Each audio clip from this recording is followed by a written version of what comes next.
ಕೃತಜ್ಞತೆ ನಮಗೆ ಸಲ್ಲಿಸ್ತೇನೆ. ಈ ಸೇವಕರಿಗೆ ಹೊಟ್ಟೆ ಕೆಡಬಾರ್ದು ಮತ್ತು ಗಂಟ್ಲು ಕೆಡಬಾರ್ದು, ಎರಡು ಕೂಡ ಭಾಳ ಕಷ್ಟವಾದ ಕೆಲಸ. ಯಾಕಂದರೆ ನಾವು ಮೀಟಿಂಗ್ಗಳಿಗೆ ಒಪ್ಕೊಂಡ್ಬಿಟ್ಟಿರ್ತೀವಿ, ನಾವು ಹೋಗದೇ ಇರಲಿಕ್ಕೂ ಸಾಧ್ಯತೆ ಇಲ್ಲ. ನನಗೆ ಒಂದು 2-3 ದಿವಸದಿಂದ ಭಾಳ ಶೀತ ಆಗಿ ಗಂಟ್ಲು ಸ್ವಲ್ಪ ಸಮಸ್ಯೆ ಆಯಿತು. ಆದರೂ ಕೂಡ ಬೆಳಿಗ್ಗೆ ನಾನು ಹೋಗಬೇಕಾದ ಸ್ಥಳಕ್ಕೆ ನಾನು ಕ್ಯಾನ್ಸಲ್ ಮಾಡಿದೆ.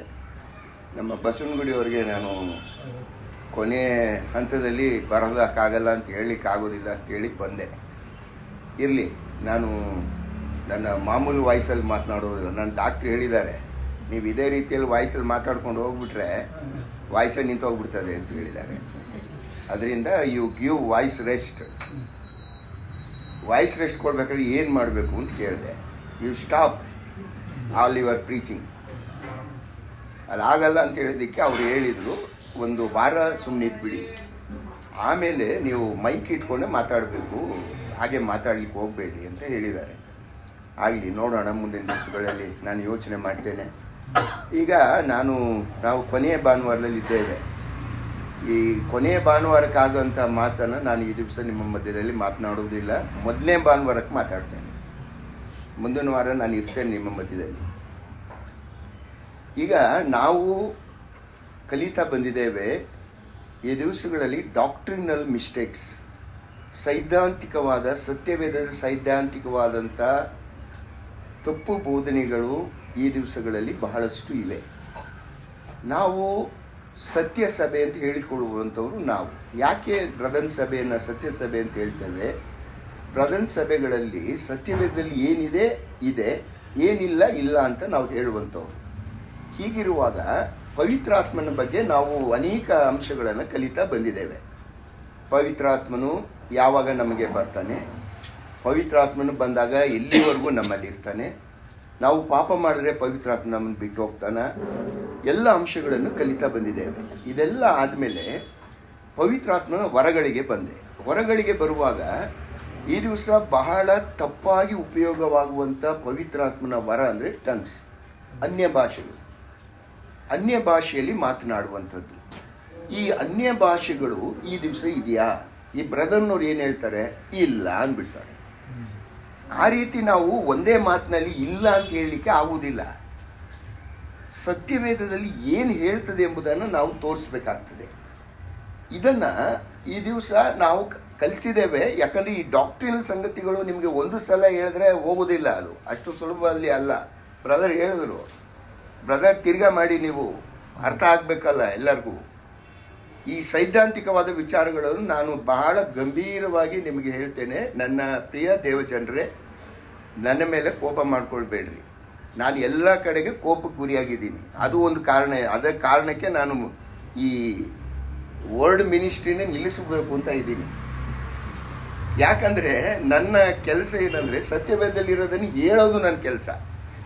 ಸತ್ಯವೇದದಲ್ಲಿ ಅಳಕವಾಗಿರುವಂಥ ಆಳವಾದ ಸತ್ಯಗಳನ್ನು ಎತ್ತಿ ನಿಮಗೆ ತೋರಿಸೋದು. ಹೀಗೇ ಮಾಡಿರಿ ಅಂತ ಹೇಳಲಿಕ್ಕೆ ನನಗೆ ಅಧಿಕಾರ ಇಲ್ಲ. ಅದು ನಿಮಗೆ ಬಿಟ್ಟಿದ್ದು. ನೀವು ಯಾವುದನ್ನು ಅನುಸರಿಸ್ತೀರೋ ನೀವು ಅನುಸರಿಸ್ಕೊಳ್ಳಿ. ಹಾಗಂತ ಹೇಳಿಬಿಟ್ಟು ನನಗೆ ನೀವು ಅದನ್ನು ಹೇಳಲೇಬೇಡ ಅಂತ ನೀವು ಹೇಳಲಿಕ್ಕೆ ನನಗೆ ಸಾಧ್ಯ ಇಲ್ಲ. ನಾನು ಯಾವುದೋ ಒಂದು ಸಭೆಯಲ್ಲಿ ಮಾತನಾಡ್ತಾ ಇದ್ದೆ ಕಳೆದ ತಿಂಗಳಲ್ಲಿ. ಡೀಕನ್ಸ್ ಮತ್ತು ಎಲ್ಡರ್ಸ್ ಬಗ್ಗೆ ಮಾತನಾಡ್ತಾ ಬಂದೆ, ಮತ್ತು ಲೇಡೀಸ್ ಬಗ್ಗೆನೂ ನಾನು ಮಾತನಾಡಿದೆ. ನಾನು ಆದಮೇಲೆ ಮತ್ತೆ ಅವರು ಯಾವುದೋ ಫಂಕ್ಷನ್ಗೆ ಹೋದೆ ಅವರ ಸಭೆಯಲ್ಲಿ. ಒಬ್ಬ ಡೀಕನ್ ಬಂದ್ಬಿಟ್ಟು ನನ್ನನ್ನು ರೌಡಿಗಳ ರೀತಿಯಲ್ಲಿ ಟ್ರೀಟ್ ಮಾಡ್ತಾನೆ. ಫೋನ್ ಹಿಡ್ಕೊಂಡು ಬಂದುಬಿಟ್ಟು, ಏನು ಮಾತಾಡಿದ್ರಿ ಇವತ್ತು, ಯಾರು ಇದಕ್ಕೆ ಬಂದು ಕ್ಲಾರಿಫಿಕೇಷನ್ ಕೊಡಿ, ಹಾಗೆ ಹೀಗೆ ಅಂತ ಹೇಳ್ದೆ. ಆಮೇಲೆ ನಾನು ಕರೆಕ್ಟಾಗಿ ಹೇಳಿದೆ ಆತನಿಗೆ, ನೋಡಪ್ಪ, ನೀ ನನ್ನ ಹೆದರಿಸ್ತೀಯ ಅಂದ್ಬಿಟ್ಟು ನಾನು ನನ್ನ ವಾಕ್ಯನ ಬದಲು ಮಾಡ್ಕೊಳ್ಳೋಕ್ಕಾಗಲ್ಲ. ನಾನು ಏನು ಹೇಳಿದ್ದೀನಿ ಅದಕ್ಕೆ ವಚನ ಆಧಾರ ತೋರಿಸಿದ್ದೀನಿ. ನಿನಗೆ ಒಪ್ಕೊಳ್ಳೋಕ್ಕಾದರೆ ಒಪ್ಕೋ, ಬಿಟ್ಬಿಡೋದಾದರೆ ಬಿಟ್ಕೋ. ನನಗೇನು ಆಗಬೇಕಾದದಿಲ್ಲ. ನನ್ನ ಹತ್ರ ಬಂದು ನೀನು ಬೇರೆಯವ್ರ ಹತ್ರ ಮಾತಾಡಿ, ಇಲ್ಲ ಅಂಕಲ್ ಯಾರೂ ಈ ಥರ ಹೇಳಿಲ್ಲ, ಅವ್ರ ಬೈಬಲ್ ಬೇರೆ ಇರ್ಬೋದಪ್ಪ, ನನ್ನ ಹತ್ರ ಇರೋ ಬೈಬಲಲ್ಲಿ ಇದಿದೆ, ಆ ಬೈಬಲ್ ನನಗೆ ಸಿಕ್ಕಿಲ್ಲ, ಅವ್ರ ಬೈಬಲಲ್ಲಿ ಅದಿದ್ರೆ ಅದನ್ನು ಯಾವ ಬೈಬಲ್ ಸರಿ ಇದೆ ನೀನು ಅದನ್ನು ಫಾಲೋ ಮಾಡ್ಕೊ. ನನ್ನ ಬೈಬಲಲ್ಲಿರೋದು ನಾನು ಹೇಳಿದ್ದೀನಿ. ಇದು ನನ್ನ ಕೆಲಸ ಅಷ್ಟೇ. ಈ ಸಭೆಯಲ್ಲೂ ನಾನು ಹೇಳುವುದು ಅಷ್ಟೇ. ನನ್ನ ಕೆಲಸ ಏನಂದರೆ ಸತ್ಯವೇದದಲ್ಲಿ ಅಡಕವಾಗಿರುವ ಸತ್ಯಗಳನ್ನು ಆಧಾರ ವಚನಗಳಲ್ಲಿ ನಿಮಗೆ ತಿಳಿಸ್ಬೇಕು, ಅಷ್ಟೇ ನನ್ನ ಕೆಲಸ. ಅದನ್ನು ಒಪ್ಕೊಳ್ಳೋದು, ಬಿಟ್ಕೊಳ್ಳೋದು, ಜಾರಿಗೆ ತರೋದು ನಿಮ್ಮ ನಾಯಕರು, ನಿಮಗೆ ಬಿಟ್ಟು ವಿಚಾರ, ನನಗೆ ಸಂಬಂಧಪಟ್ಟ ವಿಚಾರ ಅಲ್ಲ ಅದು. ಈ ಪವಿತ್ರಾತ್ಮನ ಬಗ್ಗೆನೂ ನಾನು ನಿಮ್ಮ ಮಧ್ಯದಲ್ಲಿ ಮಾತನಾಡ್ತಾ ಬಂದಿದ್ದೀನಿ. ಈ ಟಂಗ್ಸ್ ಬಗ್ಗೆ ಕೊರಿಂಥ ಸಭೆಗೆ 2 ಅಧ್ಯಾಯಗಳನ್ನು ಅದಕ್ಕೋಸ್ಕರವಾಗಿ ಮೀಸಲಿಟ್ಟಿದ್ದಾನೆ ಪೌಲನು.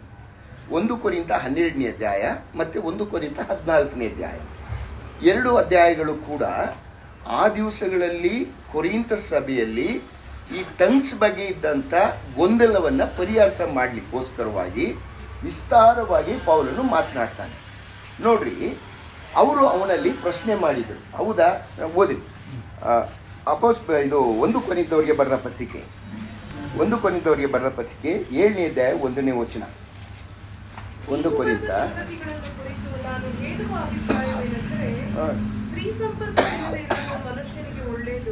ನೋಡ್ರಿ ಏನಂತ ಪ್ರಾರಂಭ ಮಾಡ್ತಾನೆ. ನೀವು ಬರೆದ ಅಂದರೆ ಕೊರಿಂಥ ಸಭೆಯವರು ಕೆಲವು ವಿಷಯಗಳ ಬಗ್ಗೆ ಪೌಲನಲ್ಲಿ ವಿವರಣೆ ಕೇಳಿದರು. ಸಭೆಯಲ್ಲಿ ಕೆಲವು ಕಾರ್ಯಗಳನ್ನು ಮಾಡುವ ಬಗ್ಗೆ ನಿಮ್ಮ ಅಭಿಪ್ರಾಯ ಏನು, ದೇವರ ಆತ್ಮನ ಅಭಿಪ್ರಾಯ ಏನು ಅಂತ ಪತ್ರ ಬರೆದಿದ್ರು. ಈ ವಾಕ್ಯ ಭಾಗದಿಂದ ನಮ್ಗೆ ಅರ್ಥ ಆಗ್ತದೆ. ಪತ್ರ ಬರೆದಿದ್ದಂಥ ಆ ಪತ್ರಕ್ಕೆ ಅವನು ಉತ್ತರ ಕೊಟ್ಕೊಂಡು ಹೋಗ್ತಾನೆ. ನೀವು ಓದ್ರಿ 7ನೇ ಅಧ್ಯಾಯ 25ನೇ ವಚನ.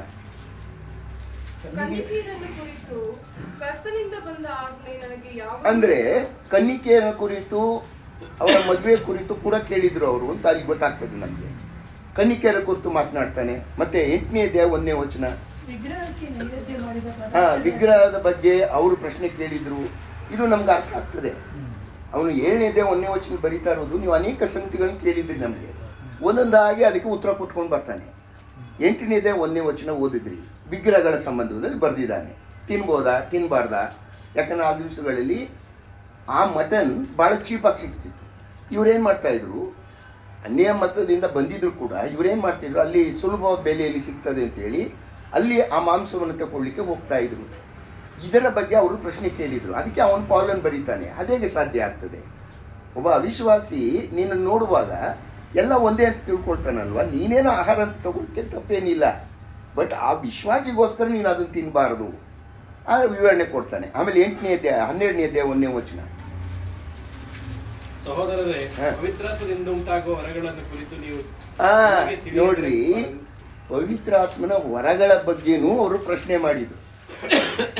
ಪವಿತ್ರಾತ್ಮನ ವರಗಳಲ್ಲಿ ಪ್ರಶ್ನೆ, ಅವ್ರದ್ದು ಮುಖ್ಯ ಪ್ರಶ್ನೆ ಏನಾಗಿತ್ತು, ಆ ಸಭೆಯಲ್ಲಿ ಪವಿತ್ರಾತ್ಮನು ಯಾರ್ಯಾರು ಯೇಸು ಸ್ವಾಮಿಯನ್ನು ನಿಜ ರಕ್ಷಕನಾಗಿ ಅಂಗೀಕರಿಸಿದ್ದಾರೋ, ಯಾರಿಗೆ ರಕ್ಷಣೆಯಾಗಿದೆಯೋ ಅವರಲ್ಲಿ ಅವರು ಟಂಗ್ಸ್ ಮಾತಾಡಬೇಕೆಂಬ ತಪ್ಪು ಗ್ರಹಿಕೆ ಅವರಲ್ಲಿತ್ತು. ಪವಿತ್ರಾತ್ಮ ನಿಮ್ಮಲ್ಲಿ ಇದ್ದಾನೆ ಅನ್ನೋದಕ್ಕೆ ಸೂಚನೆ ಏನು? ನೀವು ಅನ್ಯ ಭಾಷೆಯಲ್ಲಿ ಮಾತಾಡಬೇಕು. ಅನ್ಯ ಭಾಷೆಯಲ್ಲಿ ಮಾತನಾಡದೆ ಹೋದರೆ ನಿಮಗೆ ರಕ್ಷಣೆ ಆಗಲಿಲ್ಲ, ಪವಿತ್ರಾತ್ಮನು ಬಂದಿಲ್ಲ ಎಂಬ ಗ್ರಹಿಕೆ ಅವರಲ್ಲಿತ್ತು. ಪೌಲನು ಅದಕ್ಕೆ ಭಾಳ ಸ್ಪಷ್ಟವಾಗಿ ಉತ್ತರ ಕೊಡ್ತಾನೆ. ಪವಿತ್ರಾತ್ಮನು ನಮ್ಮಲ್ಲಿ ಬರುವುದು ಯಾವಾಗ? ಪವಿತ್ರಾತ್ಮನು ನಿಮ್ಮಲ್ಲಿ ಇದ್ದಾನೆ ಅನ್ನೋದಕ್ಕೆ ಸೂಚನೆ ಏನು? ಭಾಳ ಚೆನ್ನಾಗಿ ಬರೀತಾನೆ ಅವನು. ಹೋದ್ರಿ 1 ಕೊರಿಂಥದವರಿಗೆ ಬರೆದ ಪತ್ರಿಕೆ 12ನೇ ಅಧ್ಯಾಯ 3ನೇ ವಚನ. ಹೀಗಿರುವುದರಿಂದ ನಾನು ನಿಮಗೆ ತಿಳಿಸುವುದನ್ನು ಕೇಳಿರಿ, ದೇವರಾತ್ಮನ ಪ್ರೇರಣೆಯಿಂದ ಮಾತಾಡುವ ಯಾವ ಮನುಷ್ಯನಾದರೂ ಯೇಸುವನ್ನು ಶಾಪಗ್ರಸ್ತನೆಂದು ಹೇಳುವುದಿಲ್ಲ. ಗಮನಿಸ್ರಿ, ಪವಿತ್ರಾತ್ಮನ ಪ್ರೇರಣೆ ಇಲ್ಲದೆ ಯಾವ ಮನುಷ್ಯನು ಯೇಸುವನ್ನು ಕರ್ತನೆಂದು ಒಪ್ಪಿಕೊಳ್ಳಲಾರನು. ಅವನ ವಾದ ಏನು ಗೊತ್ತೇ? ವರಗಳಲ್ಲ, ನಿನಗೆ ಪವಿತ್ರಾತ್ಮ ನಿನ್ನಲ್ಲಿದ್ದಾನೆ ಎಂಬ ಸೂಚನೆ ನಿನ್ನ ವರಗಳಿಂದಲ್ಲ. ನೀನು ಕರ್ತನಾದ ಯೇಸುಸ್ವಾಮಿಯನ್ನು ಒಪ್ಕೊಂಡಿರೋದೇ ಪವಿತ್ರಾತ್ಮ ಇದ್ದಾನೆ ಅನ್ನೋದಕ್ಕೆ ಸೂಚನೆ. ಅವನು ಬರೆಯುವಾಗ ಬಹಳ ಸುಂದರವಾಗಿ ಬರೀತಾನೆ.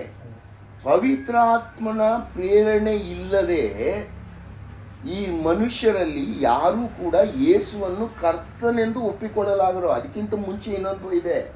ನೀವು ಯೋಹಾನ್ ಬರೆಸುವಾರ್ತೆ 16ನೇ ಅಧ್ಯಾಯ 7ರಿಂದ 11 ವಚನ ಓದುವಾಗ ಪವಿತ್ರಾತ್ಮನ ಬಂದಾಗ ಯೇಸು ಸ್ವಾಮಿ ಹೇಳ್ತಾನೆ, ಅವನು ಬಂದು ಪಾಪಿ ಎಂಬ ಅರಿವನ್ನು ಹುಟ್ಟಿಸ್ತಾನೆ. ಇವತ್ತು ನಾವು ಪಾಪಿ ಅಂತ ಒಪ್ಕೊಂಡಿರೋದು ಯಾಕೆ ಗೊತ್ತೇ? ಪವಿತ್ರ ಆತ್ಮ ನಮ್ಮಲ್ಲಿ ಕಾರ್ಯ ಮಾಡಿರೋದ್ರಿಂದ ಮನುಷ್ಯರು ನಾವು ಅಷ್ಟು ಸುಲಭದಲ್ಲಿ ಒಪ್ಕೊಳ್ಳಲ್ಲ ಪಾಪಿ ಅಂದರೆ ತಿರುಗಿ ಬಿದ್ದುಬಿಡ್ತೀವಿ. ನಾವು ಯಾರು ಒಪ್ಕೊಳ್ಳೋದಿಲ್ಲ.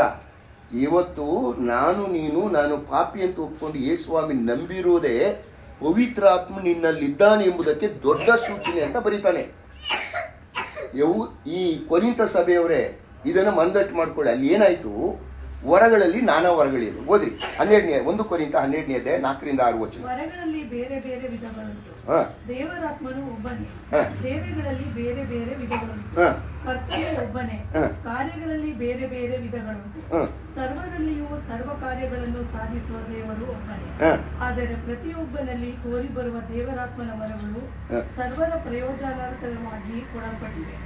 ಒಬ್ಬನಿಗೆ ದೇವರಾತ್ಮನ ಮೂಲಕ ಜ್ಞಾನ ವಾಕ್ಯವು, ಒಬ್ಬನಿಗೆ ಆ ಆತ್ಮನಿಗೆ ಅನುಗುಣವಾಗಿ ವಿದ್ಯಾವಾಕ್ಯವು, ಒಬ್ಬನಿಗೆ ಆ ಆತ್ಮನಿಂದಲೇ ನಂಬಿಕೆಯು, ಒಬ್ಬನಿಗೆ ಆ ಒಬ್ಬ ಆತ್ಮನಿಂದಲೇ ನಾನಾ ರೋಗಗಳನ್ನು ವಾಸಿ ಮಾಡುವ ವರವು, ಒಬ್ಬನಿಗೆ ಮಹಾತ್ಮಗಳನ್ನು ಕೊಡುವ ವರವು, ಒಬ್ಬನಿಗೆ ಪ್ರವಾದನೆಯ ವರವು, ಒಬ್ಬನಿಗೆ ಸತ್ಯಾಸತ್ಯಾತ್ಮಗಳನ್ನು ವಿವೇಚಿಸುವ ವರವು, ಒಬ್ಬನಿಗೆ ವಿವಿಧ ವಾಣಿಗಳನ್ನಾಡುವ ವರವು, ಒಬ್ಬನಿಗೆ ವಾಣಿಗಳ ಅರ್ಥವನ್ನು ಹೇಳುವ ವರವು ಕೊಡಲ್ಪಡುತ್ತದೆ. ಹೌದು,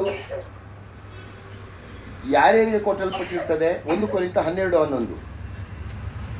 ಈ ವರಗಳನ್ನೆಲ್ಲ ಆ ಒಬ್ಬ ಆತ್ಮನೇ ತನ್ನ ಚಿತ್ತಕ್ಕೆ ಬಂದ ಹಾಗೆ ಒಬ್ಬೊಬ್ಬನಿಗೆ ಹಂಚಿಕೊಟ್ಟು ನಡೆಸುತ್ತಾನೆ. ನೋಡ್ರಿ, ಅವನು ಏನು ಬರೀತಾ ಇದ್ದಾನೆ, ನೀವು ಏನು ಪ್ರಶ್ನೆ ಮಾಡ್ತಾ ಇದ್ದೀರಿ ನನಗೆ? ಯೇಸುಸ್ವಾಮಿ ನಂಬಿದ್ರೆ ನೀವು ಟಂಗ್ಸಲ್ಲಿ ಮಾತಾಡಬೇಕು ಅಂತೀರಿ, ಪವಿತ್ರಾತ್ಮ ನಿಮ್ಮಲ್ಲಿದ್ದರೆ ಅದು ಸೂಚನೆ ಅಂತ ಹೇಳ್ತೀರಿ. ಬಟ್ ಪವಿತ್ರಾತ್ಮ ನಿಮ್ಮಲ್ಲಿ ಬರುವ ಕಾರ್ಯ ಏನು? ನೀವು ಯೇಸುಸ್ವಾಮಿ ನಂಬಿರೋದೇ ಪವಿತ್ರಾತ್ಮ ನಿಮ್ಮಲ್ಲಿದ್ದಾನೆ ಅಂತ. ವರಗಳ ಬಗ್ಗೆ ನೀವು ನೋಡ್ಲಿಕ್ಕೆ ಹೋದಾಗ ವರಗಳಲ್ಲಿ ಬೇರೆ ಬೇರೆ ವರಗಳಿದೆ. ಎಲ್ಲರಿಗೂ ಎಲ್ಲ ವರವನ್ನು ಎಲ್ಲರಿಗೂ ಒಬ್ಬರಿಗೆ ಒಂದೇ ಥರವಾದ ವರನೇ ಎಲ್ಲರಿಗೂ ಕೊಡಲ್ಲ. ಒಬ್ಬೊಬ್ಬರಿಗೆ ಒಂದೊಂದು ಥರ ವರ ಕೊಡ್ತಾನೆ ದೇವರು. ಪವಿತ್ರಾತ್ಮನು ತನ್ನಿಷ್ಟ ಪ್ರಕಾರ ಕೊಡ್ತಾನೆ. ಅವು ಹೇಗೆ ನೀವು ವಾದ ಮಾಡ್ತಿದ್ದೀರಿ? ಟಂಗ್ಸಲ್ಲಿ ಮಾತಾಡಲೇಬೇಕು ಅಂತ ಯಾಕೆ ಹೇಳ್ತಿದ್ದೀರಿ ನೀವು? ಇದಕ್ಕೂ ಅದಕ್ಕೂ ಸಂಬಂಧ ಏನು? ಪವಿತ್ರಾತ್ಮ ನಿಮ್ಮಲ್ಲಿ ಇರೋದಕ್ಕೂ ನೀವು ಟಂಗ್ಸಲ್ಲಿ ಮಾತಾಡೋಕ್ಕೂ ಸಂಬಂಧ ಏನು? ಆಯಿತು, ಟಂಗ್ಸಲ್ಲಿ ಮಾತನಾಡುವಂಥ ಈ ವರ ಅಥವಾ ವರಗಳನ್ನು ದೇವರು ಯಾತಕ್ಕೆ ಕೊಡ್ತಾನೆ? ನೀನು ಪವಿತ್ರಾತ್ಮ ನಿನ್ನ ಇದ್ದಾನೆ ಅನ್ನೋ ಸೂಚನೆಗೋ ಅಥವಾ ವರಗಳನ್ನು ಕೊಡೋದು ಯಾತಕ್ಕೆ? ಏನು ಉದ್ದೇಶಕ್ಕೆ? ಹೋದ್ರಿ 1 ಕೊರಿಂಥ 12 1 ಕೊರಿಂಥ 14 3 ಮತ್ತು 12 ವಚನ. ಪ್ರವಾದಿಸುವವರಾದರೂ ಮನುಷ್ಯರ ಸಂಗಡ ಮಾತಾಡುವವನಾಗಿ ಅವರಿಗೆ ಭಕ್ತಿವೃದ್ಧಿಯನ್ನು, ಪ್ರೋತ್ಸಾಹವನ್ನು, ಸಂತೈಸುವಿಕೆಯನ್ನು ಉಂಟು ಮಾಡುತ್ತಾನೆ. ವಾಣಿಯನ್ನಾಡುವವನು ತನಗೆ ಮಾತ್ರ ಭಕ್ತಿವೃದ್ಧಿಯನ್ನು ಉಂಟು ಮಾಡುತ್ತಾನೆ. 14-12 ವಚನ ಕೂಡ. ಆತ್ಮಪ್ರೇರಿತವಾದ ನುಡಿಗಳನ್ನಾಡುವುದಕ್ಕೆ ಅಪೇಕ್ಷಿಸುವವರಾಗಿರುವುದರಿಂದ ಸಭೆಗೆ ಭಕ್ತಿ ವೃತ್ತಿ ಉಂಟಾಗುವ ಹಾಗೆ ಅದಕ್ಕಿಂತಲೂ ಹೆಚ್ಚು ಎಲ್ಲ ವರಗಳು ಕೊಟ್ಟಿರೋದು ಸೆಲ್ಫ್ ಎಂಜಾಯ್ಮೆಂಟು, ಸೆಲ್ಫ್ ಗ್ಲೋರಿಫಿಕೇಶನ್ ಅಲ್ಲ. ನೀನು ಆತ್ಮ ಇದೆ ತುಂಬಿದೆ ಅಂತ ತೋರ್ಸ್ಲಿಕ್ಕಲ್ಲ, ಸಭೆಯ ಉಪಯೋಗಕ್ಕೆ ಈ ವರಗಳನ್ನು ಕೊಟ್ಟಿದ್ದಾನೆ. ನಿನ್ನಲ್ಲಿ ಪವಿತ್ರಾತ್ಮನು ಇದ್ದಾನೆ ಎಂಬುದು ಗೊತ್ತಾಗೋದು ಹೇಗಂದ್ರೆ ನೀನು ಯೇಸುಸ್ವಾಮಿಯನ್ನು ರಕ್ಷಕನಾಗಿ ಅಂಗೀಕರಿಸಬೇಕು. ಸರಿ, ಪವಿತ್ರಾತ್ಮ ನಮ್ಮಲ್ಲಿ ಯಾತಕ್ಕೆ ಕೊಡ್ತಾನೆ ದೇವರು? ಪವಿತ್ರಾತ್ಮ ಯಾಕೆ ಬೇಕು ನಮಗೆ?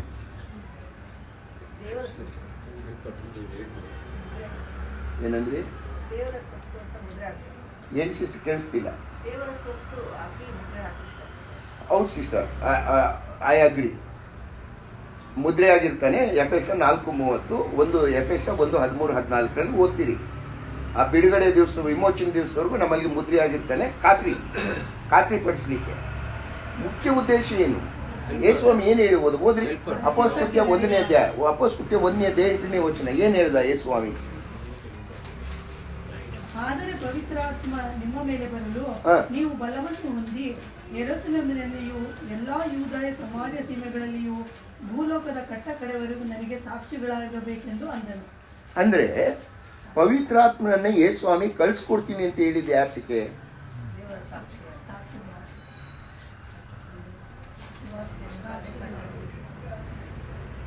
ಬಲ, ಪವರ್.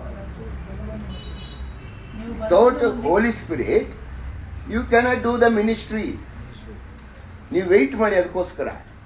ಆತನು ಬರಲಾಗಿ ಬಲವನ್ನು ಹೊಂತೀರಿ. ಹೌದು, luke chapter 24. 48 and 49. Luke's Gospel chapter 24, verses 48 and 49. ಇವುಗಳ ವಿಷಯದಲ್ಲಿ ನೀವೇ ಸಾಕ್ಷಿ ಹೇಳುವವರಾಗಿದ್ದೀರಿ. Yeah. ಇಗೋ ನನ್ನ ತಂದೆಯು ವಾಗ್ದಾನ ಮಾಡಿದ್ದನ್ನು ನಿಮಗೆ ಕಳುಹಿಸಿಕೊಡುತ್ತೇನೆ. Yeah. ದೇವರು ಮೇಲಣ ಲೋಕದಿಂದ ನಿಮಗೆ ಶಕ್ತಿಯನ್ನು ಒದಗಿಸುವ ತನಕ ಈ ಪಟ್ಟಣದಲ್ಲೇ ಕಾದುಕೊಂಡಿರ್ರಿ ಎಂದು ಹೇಳಿದರು. ಶಕ್ತಿಯನ್ನು ಒದಗಿಸುವ ತನಕ ನೀವು ಕಾಯ್ಕೊಂಡಿರಿ. ಅಂದರೆ ಪವಿತ್ರಾತ್ಮನು ನಮಗೆ ದಾನವಾಗಿ ಕೊಡಲ್ಪಟ್ಟಿರುವಂಥ ಕಾರ್ಯ ನಮಗೆ ಬಲವನ್ನು ಕೊಡಲಿಕ್ಕೆ. ಹೌದಾ? ಅಷ್ಟೇನಾ? ಪೌಲನು ಬಹಳ ವಿಶೇಷವಾಗಿ ಬರೀತಾನೆ. ಇಲ್ಲಿ ಏನು ಬರೀತಾನೆ? 1 ಕೊರಿಂಥ 12ನೇ ಅಧ್ಯಾಯ 12 ಮತ್ತು 13ನೇ ವಚನ. 1 ಕೊರಿಂಥ 12, 12 ಮತ್ತು 13.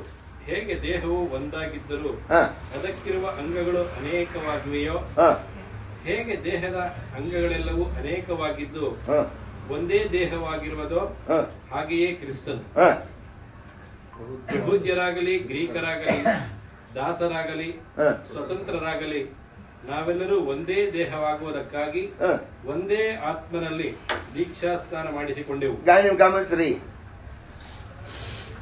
ನಾವು ಎಲ್ಲರೂ ಒಂದೇ ಅಂಗ ಅಲ್ಲ. ದೇಹಕ್ಕೆ ಹೋಲಿಸ್ತಾನೆ. ಯಾಕೆ ಹೋಲಿಸ್ತಾ ಇದ್ದಾನೆ? ಇವ್ರು ಏನು ಹೇಳ್ತಾ ಇದ್ದಾರೆ? ಟಂಗ್ಸಲ್ಲಿ ಎಲ್ಲರೂ ಮಾತಾಡಬೇಕು. ಎಲ್ಲರೂ ಪವಿತ್ರಾತ್ಮ ಬಂದಿಲ್ಲ. ಅದಕ್ಕೆ ಪೌಲನ್ನು ತಗೊಂಡು ಹೋಗೋದು ದಾಟಿ ಬೇರೆ. ನೀವು ದೇಹ, ಒಂದು ದೇಹ ನೋಡ್ತೀರಿ. ನೀವು ಕ್ರಿಸ್ತನ್ ನಂಬುವಾಗ ಏನಾಗ್ತೀರಿ? ಕ್ರಿಸ್ತನಲ್ಲಿ ನೀವು ಸೇರಿಕೊಳ್ತೀರಿ. ಕ್ರಿಸ್ತನೇ, ನೀವು ಕ್ರಿಸ್ತನ ದೇಹವಾಗ್ಬಿಡ್ತೀರಿ. ಎಷ್ಟು ಜನ ಅರ್ಥ ಮಾಡ್ಕೊಂಡಿದ್ದೀವಿ ಇದನ್ನು ನಾವು? ಪೌಲನಿಗೆ ತನ್ನ ಕನ್ವರ್ಷನಲ್ಲಿ ಗೊತ್ತಾಗಿತ್ತು. ಅವನಿಗೆ ಹೋದ್ರೆ ಅಪೊಸ್ತಲರ ಕೃತ್ಯ 9ನೇ ಅಧ್ಯಾಯ 4ನೇ ವಚನ. Act chapter 9 verse 4. ಅವನು ನೆಲಕ್ಕೆ ಬಿದ್ದು ಸೌಲನೇ ಸೌಲನೇ ಯಾಕೆ ಹಿಂಸೆಪಡಿಸುತ್ತೀಯ? ಸೌಲನಲ್ಲಿ ಅವನನ್ನ ಹಿಂಸೆ ಮಾಡಿಸಿದ್ದ. ಸ್ವಾಮಿ ಹಿಂಸೆ ಮಾಡಿದ್ನ? ಹಿಂಸೆ ಮಾಡಿದ್ದ ಯಾರನ್ನ? ದೇವ ಜನರನ್ನ. ಸ್ವಾಮಿ ಹೇಳಿದ್ದೇನು? ದೇವ ಜನರು ಹಿಂಸೆ ಪಡಿಸಿದ್ರೆ ಯಾರನ್ನ ಹಿಂಸೆ ಪಡಿಸ್ದಂಗಾಯ್ತು? ನನ್ನ ದೇಹ. ಇವರು ನನ್ನ ದೇಹ. ಹೋಗ್ಲಿ. Act chapter 22 verse 7. Act chapter 22 verse 7.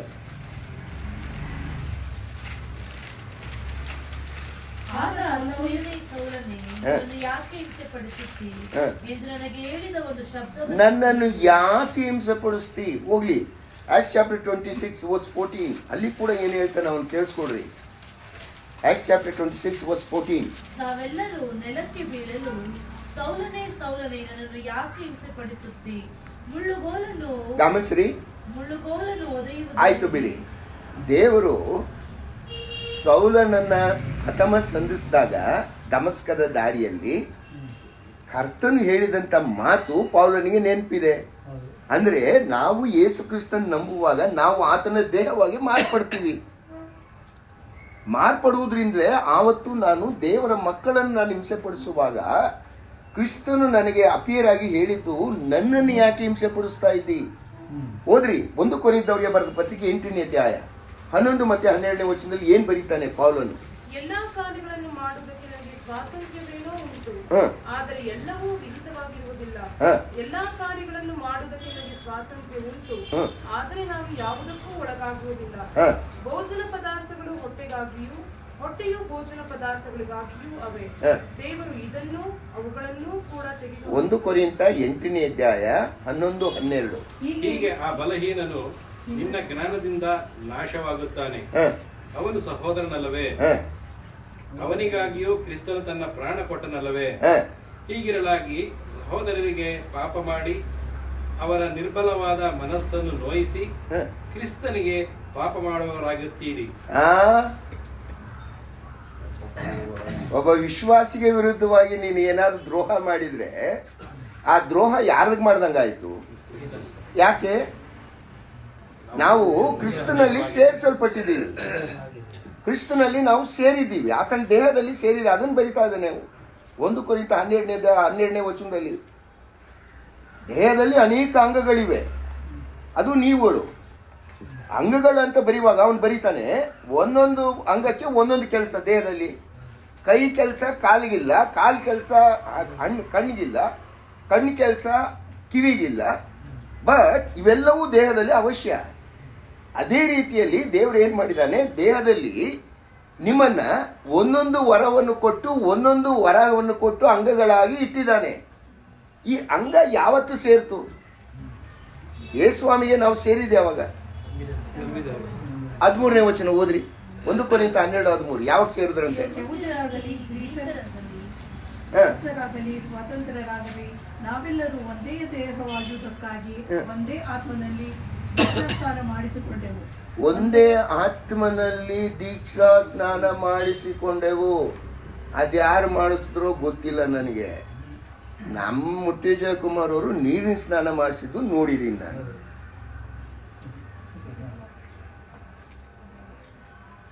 ಓದ್ರಿ ಮತ್ತಾಯ 3:11. ಸ್ನಾನಿಕನಾದ ಯೋಹಾನ ಹೇಳಿದ್ನಲ್ವಾ, ಏನು ನಿಮಗೆ ಪವಿತ್ರಾತ್ಮ ಸ್ನಾನ ಆಗ್ತದೆ ಅಂತ ಹೇಳಿದ್ದ. ಯಾರು? ಸ್ನಾನಿಕನಾದ ಯೋಹಾನ. ನೀವು ನಾನಾದರೂ ನೀರಿನ ಸ್ನಾನ ಮಾಡಿಸು, ನಿಮ್ಮ ಮನಸ್ಸು ತಿರುಗಿಕೊಳ್ಳಬೇಕೆಂಬುದಕ್ಕೆ ನಿಮಗೆ ನೀರಿನಲ್ಲಿ ಸ್ನಾನ ಮಾಡಿಸುತ್ತೇನೆ. ಆದರೆ ನನ್ನ ಹಿಂದೆ ಬರುವವನು ನನಗಿಂತ ಶಕ್ತನು, ಆತನ ಕೆರೆಗಳನ್ನು ಹೊರಲಿಕ್ಕೂ ನಾನು ಯೋಗ್ಯನಲ್ಲ. ಆತನು ಪವಿತ್ರಾತ್ಮನಲ್ಲಿಯೂ ಬೆಂಕಿಯಲ್ಲಿಯೂ ನಿಮಗೆ ಸ್ನಾನ ಮಾಡಿಸುವನು. ಇದನ್ನ ನೀವು 4 ಸುವಾರ್ತೆಗಳಲ್ಲಿ ಓದ್ತೀರಿ. ಲೂಕನ ಸುವಾರ್ತೆ 3:16, ಮಾರ್ಕನ ಸುವಾರ್ತೆ 1:8, ಯೋಹಾನ ಸುವಾರ್ತೆ 1:33. ಎಲ್ಲ ಕಡೆ ನಾನಾದರೂ ನೀರಿನ ಸ್ನಾನ ಮಾಡಿಸ್ತೀನಿ, ನನ್ನ ಹಿಂದೆ ಬರುವಾತನು ಪವಿತ್ರಾತ್ಮನಲ್ಲಿ ಸ್ನಾನ ಮಾಡಿಸ್ತಾನೆ ಅಂತ ಹೇಳಿದ್ದ. ಯಾರು? ಸ್ನಾನಿಕನಾದ ಯೋಹಾನ. ಯಾರನ್ನು ಕುರಿತು ಹೇಳಿದ್ದ? ಯೇಸುಸ್ವಾಮಿನ ಕುರಿತು ಹೇಳಿದ್ದ. ಯೇಸುಸ್ವಾಮಿ ಏನು ಹೇಳಿದ್ದ ಪವಿತ್ರಾತ್ಮ ಸ್ನಾನದ ಬಗ್ಗೆ? ಅಪೊಸ್ತಲಕೃತ್ಯ 1ನೇ ಅಧ್ಯಾಯ 5ನೇ ವಚನ, 4 ಮತ್ತು 5ನೇ ವಚನ. ಅಪೊಸ್ತಲಕೃತ್ಯ 1ನೇ ಅಧ್ಯಾಯ 4 ಮತ್ತು 5ನೇ ವಚನ. ಹೀಗಿರಲಾಗಿ ಆತನು ಅವರೊಂದಿಗೆ ಕೂಡಿದ್ದಾಗೆ ಅವರಿಗೆ ಯೋಹಾನನಂತೂ ನೀರಿನಲ್ಲಿ ದೀಕ್ಷಾಸ್ನಾನ ಮಾಡಿಸಿದನು. ನಮಗಾದರೂ ಇನ್ನೂ ಸ್ವಲ್ಪ ದಿವಸಗಳೊಳಗಾಗಿ ಪವಿತ್ರಾತ್ಮದಲ್ಲಿ ಸ್ನಾನವಾಗುವುದು. ಆದ ಕಾರಣ ನೀವು ಯೆರೂಸಲೇಮನ್ನು ಬಿಟ್ಟು ಹೋಗದೆ ಮಾಡಿದಂತ ನೀವು ನನ್ನಿಂದ ಕೇಳಿದಂತ ವಾಗ್ದಾನಕ್ಕೆ ಕಾದುಕೊಂಡಿರಿ ಎಂದು ಅಪ್ಪಣೆ ಕೊಟ್ಟರು. ಗಮನಿಸ್ರಿ, ಯೇಸುಸ್ವಾಮಿ ತನ್ನ ಶಿಷ್ಯರನ್ನ ಕೊನೆಯ ಬಾರಿ ತಾನು ಹೊಂದಿದ ಮೇಲೆ 40 ದಿವಸ ಲೋಕದಲ್ಲಿದ್ದ. ಕೊನೆಯ ಬಾರಿ ಆತನು ಏರಿ ಹೋಗ್ಲಿಕ್ಕಿಂತ ಮುಂಚೆ ಹೇಳ್ತಾನೆ, ನಾನು ನಿಮಗೆ ವಾಗ್ದಾನ ಮಾಡಿದ್ದೆ, ಸ್ನಾನಿಕನಾದ ಯೋಹಾನ ಕೂಡ ಹೇಳಿದ್ದ, ನಿಮಗೆ ಪವಿತ್ರಾತ್ಮನ ಸ್ನಾನ ಆಗ್ತದೆ. ಆ ಸ್ನಾನಕ್ಕೋಸ್ಕರ ನೀವೇನು ಮಾಡಬೇಕು? ಕಾಯ್ಬೇಕು. ಎಲ್ಲಿ? ಯೆರೂಸಲೇಮಿನಲ್ಲಿ. ಸ್ನಾನ ಆಯ್ತಾ?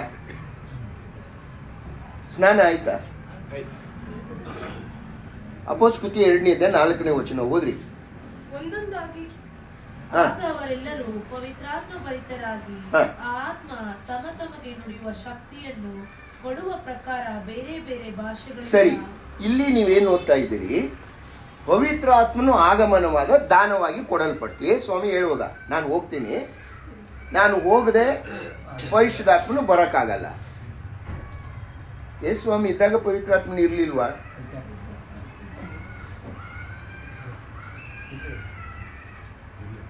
ಸ್ವಾಮಿ ಲೋಕದಲ್ಲಿದ್ದಾಗ ಪವಿತ್ರಾತ್ಮನ ಇರ್ಲಿಲ್ವಾ?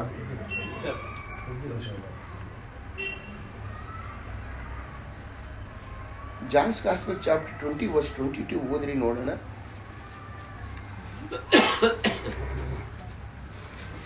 ಇದನ್ನು ಹೇಳಿ ಅವರ ಮೇಲೆ ಊಟಿಯವರಿಗೆ ಪವಿತ್ರಾತ್ಮ ವರವನ್ನು ತಕ್ಕೊಳ್ಳಿರಿ. ನೀವು ಯಾರ ಪಾಪಗಳನ್ನು ಕ್ಷಮಿಸಿ ಬಿಡುತ್ತೀರೋ ಅವರಿಗೆ ಅವುಗಳ. ಸ್ವಾಮಿ ಪುನರುತ್ಥಾನ ಹೊಂದಿದ ಮೇಲೆ ತನ್ನ ಶಿಷ್ಯರಿಗೆ ಊದಿದ್ದ. ಅದಕ್ಕೆಲ್ಲ ಊದ್ತಿರ್ತಾರೆ. ಈಗ ಬರೀ ಏಂಜಲ್ ಬರ್ತದೆ, ಇನ್ನೇನು ಬರೋಕ್ಕಾಗಲ್ಲ. ಹಾಗಾದರೆ ಇದ್ಯಾವುದಿದು? ನಾನು ಹೋಗ್ತೀನಿ ಕಳಿಸ್ಕೊಡ್ತೀನಿ ಅಂತ ಹೇಳ್ತಾನಲ್ಲ, ಇದೇನಿದು? ಪವಿತ್ರಾತ್ಮ ಇದಾನಲ್ವಾ? ಬಸವನಗುಡಿಯವ್ರನ್ನ ಕೇಳ್ತಾ ಇದ್ದೀನಿ, ಎಲ್ಲಿ ದೀಪಮ್ಮ? ಏನಮ್ಮ?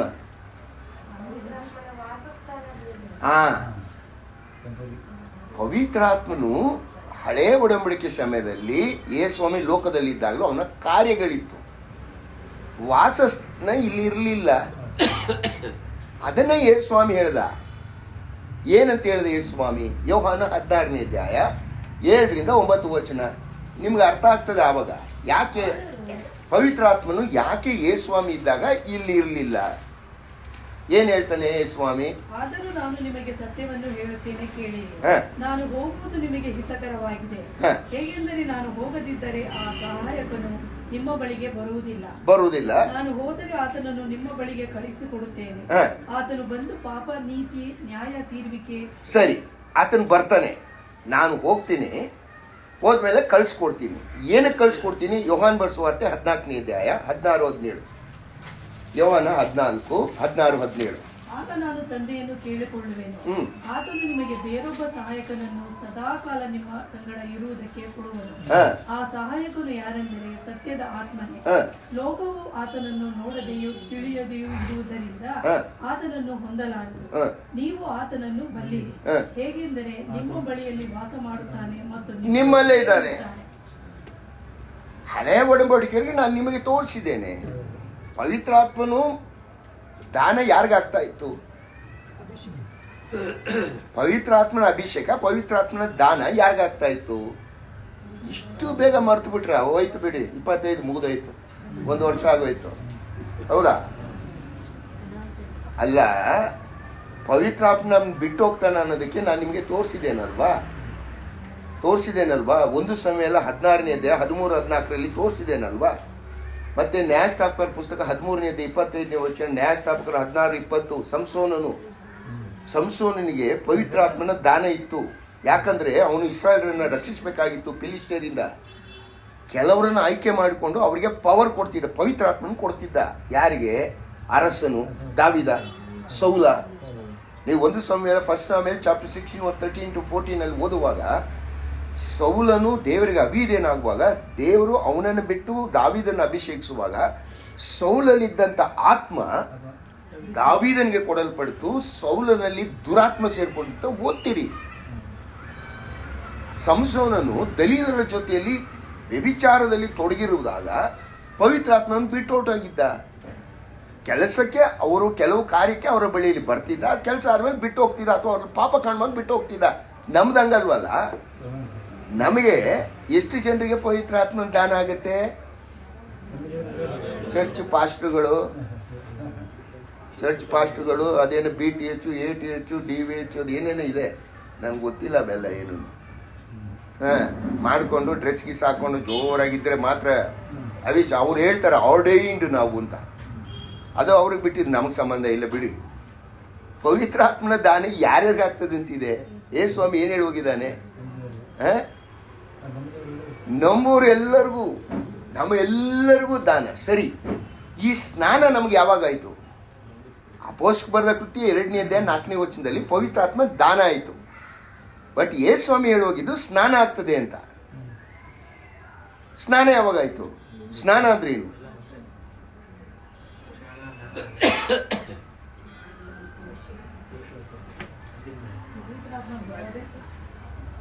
ಅಪೊಸ್ತಲರ ಕೃತ್ಯ 11ನೇ ಅಧ್ಯಾಯ 15-17.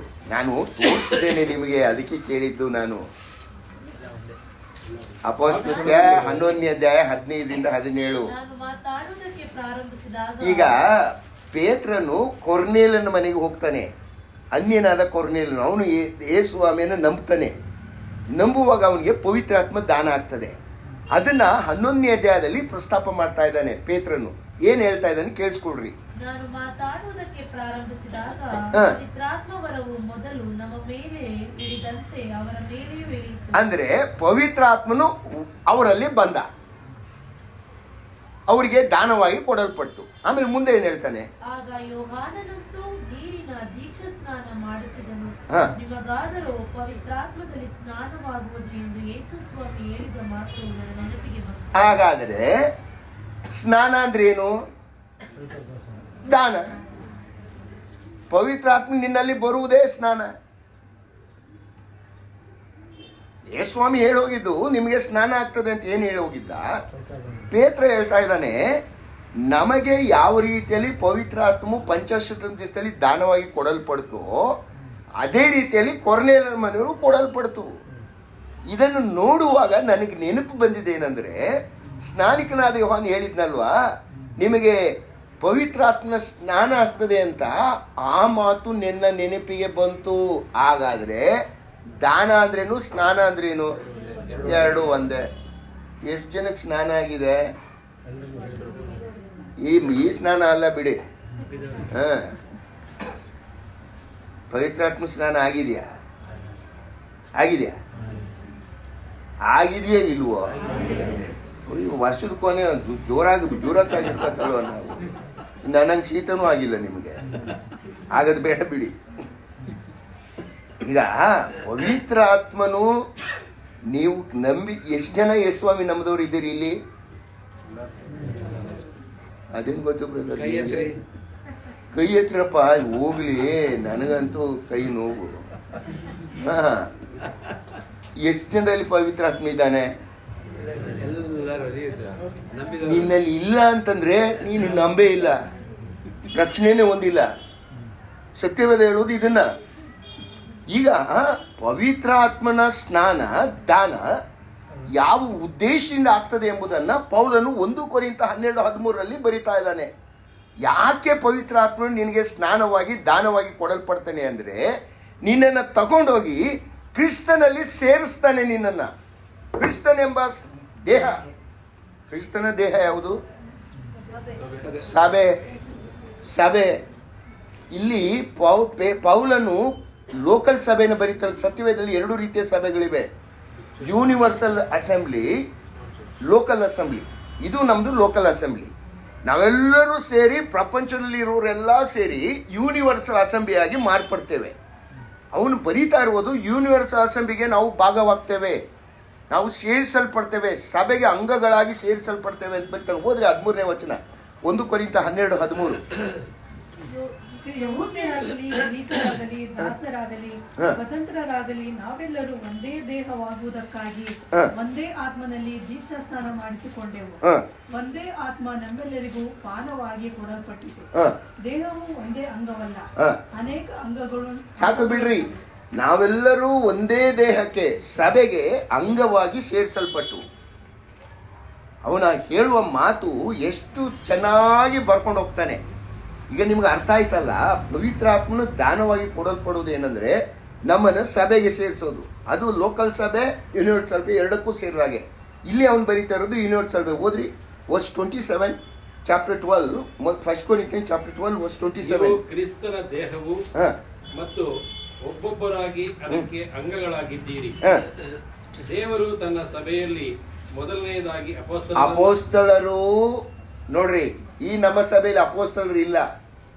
12 ಜನ ಅಪೋಸ್ತಲರು ಬಿಟ್ರಿ ಇನ್ಯಾರು ಅಪೋಸ್ತಲರಾಗಲಿಕ್ಕೆ ಸಾಧ್ಯತೆ ಇಲ್ಲ. ಅಪೋಸ್ತಲಿಕ್ ಸಭೆ ಇದೆ, ರಾಂಗ್. ಸತ್ಯವೇದದ ಪ್ರಕಾರ ಅಪೋಸ್ತಲನ ಅನ್ಸ್ಕೊಳ್ಲಿಕ್ಕೆ 3 ಕ್ವಾಲಿಫಿಕೇಶನ್ ಇರಬೇಕು. ಅದು ಇವನ್ನೇ ಕೇಳ್ಬೇಕು, ಪೌಲನ್ನ. ಭಾಳ ಚೆನ್ನಾಗಿ ಬರೀತಾನೆ ಅವನು. ನಾನು ಅನ್ಸ್ಕೊಳ್ಳೋದಕ್ಕೆ ನನಗೆ ಯಾವ ಯೋಗ್ಯತೆ ಇದೆ? ನನಗೂ ಯೋಗ್ಯತೆ ಇದೆ. ಅಪೋಸ್ತಲನ ಅನ್ಸ್ಕೊಳ್ಳಿಕ್ಕೆ ಯೇಸು ಸ್ವಾಮಿನ ಕಣ್ಣಿಂದ ನೋಡಿದವನಾಗಿರ್ಬೇಕು, ರೆಸರೆಕ್ಟೆಡ್ ಕ್ರೈಸ್ಟ್ನ. ನಾನು ನೋಡಿದೆ ದಮಸ್ಕದಲ್ಲಿ. ಯೇಸು ಸ್ವಾಮಿ ಶಿಷ್ಯರು ನೋಡಿದ ಮಾತ್ರ ಅಲ್ಲಪ್ಪ, ನಾನು ಅಪೋಸ್ತಲಲ್ಲಿ ಒಬ್ಬ. ಹೇಗಂದ್ರೆ ನಾನು ಕ್ರಿಸ್ತನ ರೆಸರೆಕ್ಟೆಡ್ ಕ್ರೈಸ್ತನ ದಮಸ್ಕದಲ್ಲಿ ನೋಡಿದೆ ನಾನು. 2, ಅಪೋಸ್ತಲನಾದವನು ನೇರವಾಗಿ ಕ್ರಿಸ್ತನಿಂದಲೇ ಅಭಿಷೇಕ ಹೊಂದಿರಬೇಕು. ನನ್ನನ್ನು ಆತನೇ ಕರೆದಿದ್ದು ನೇರವಾಗಿ, ಸೇವೆಗೆ ಬಾ ಅಂತೇಳಿ.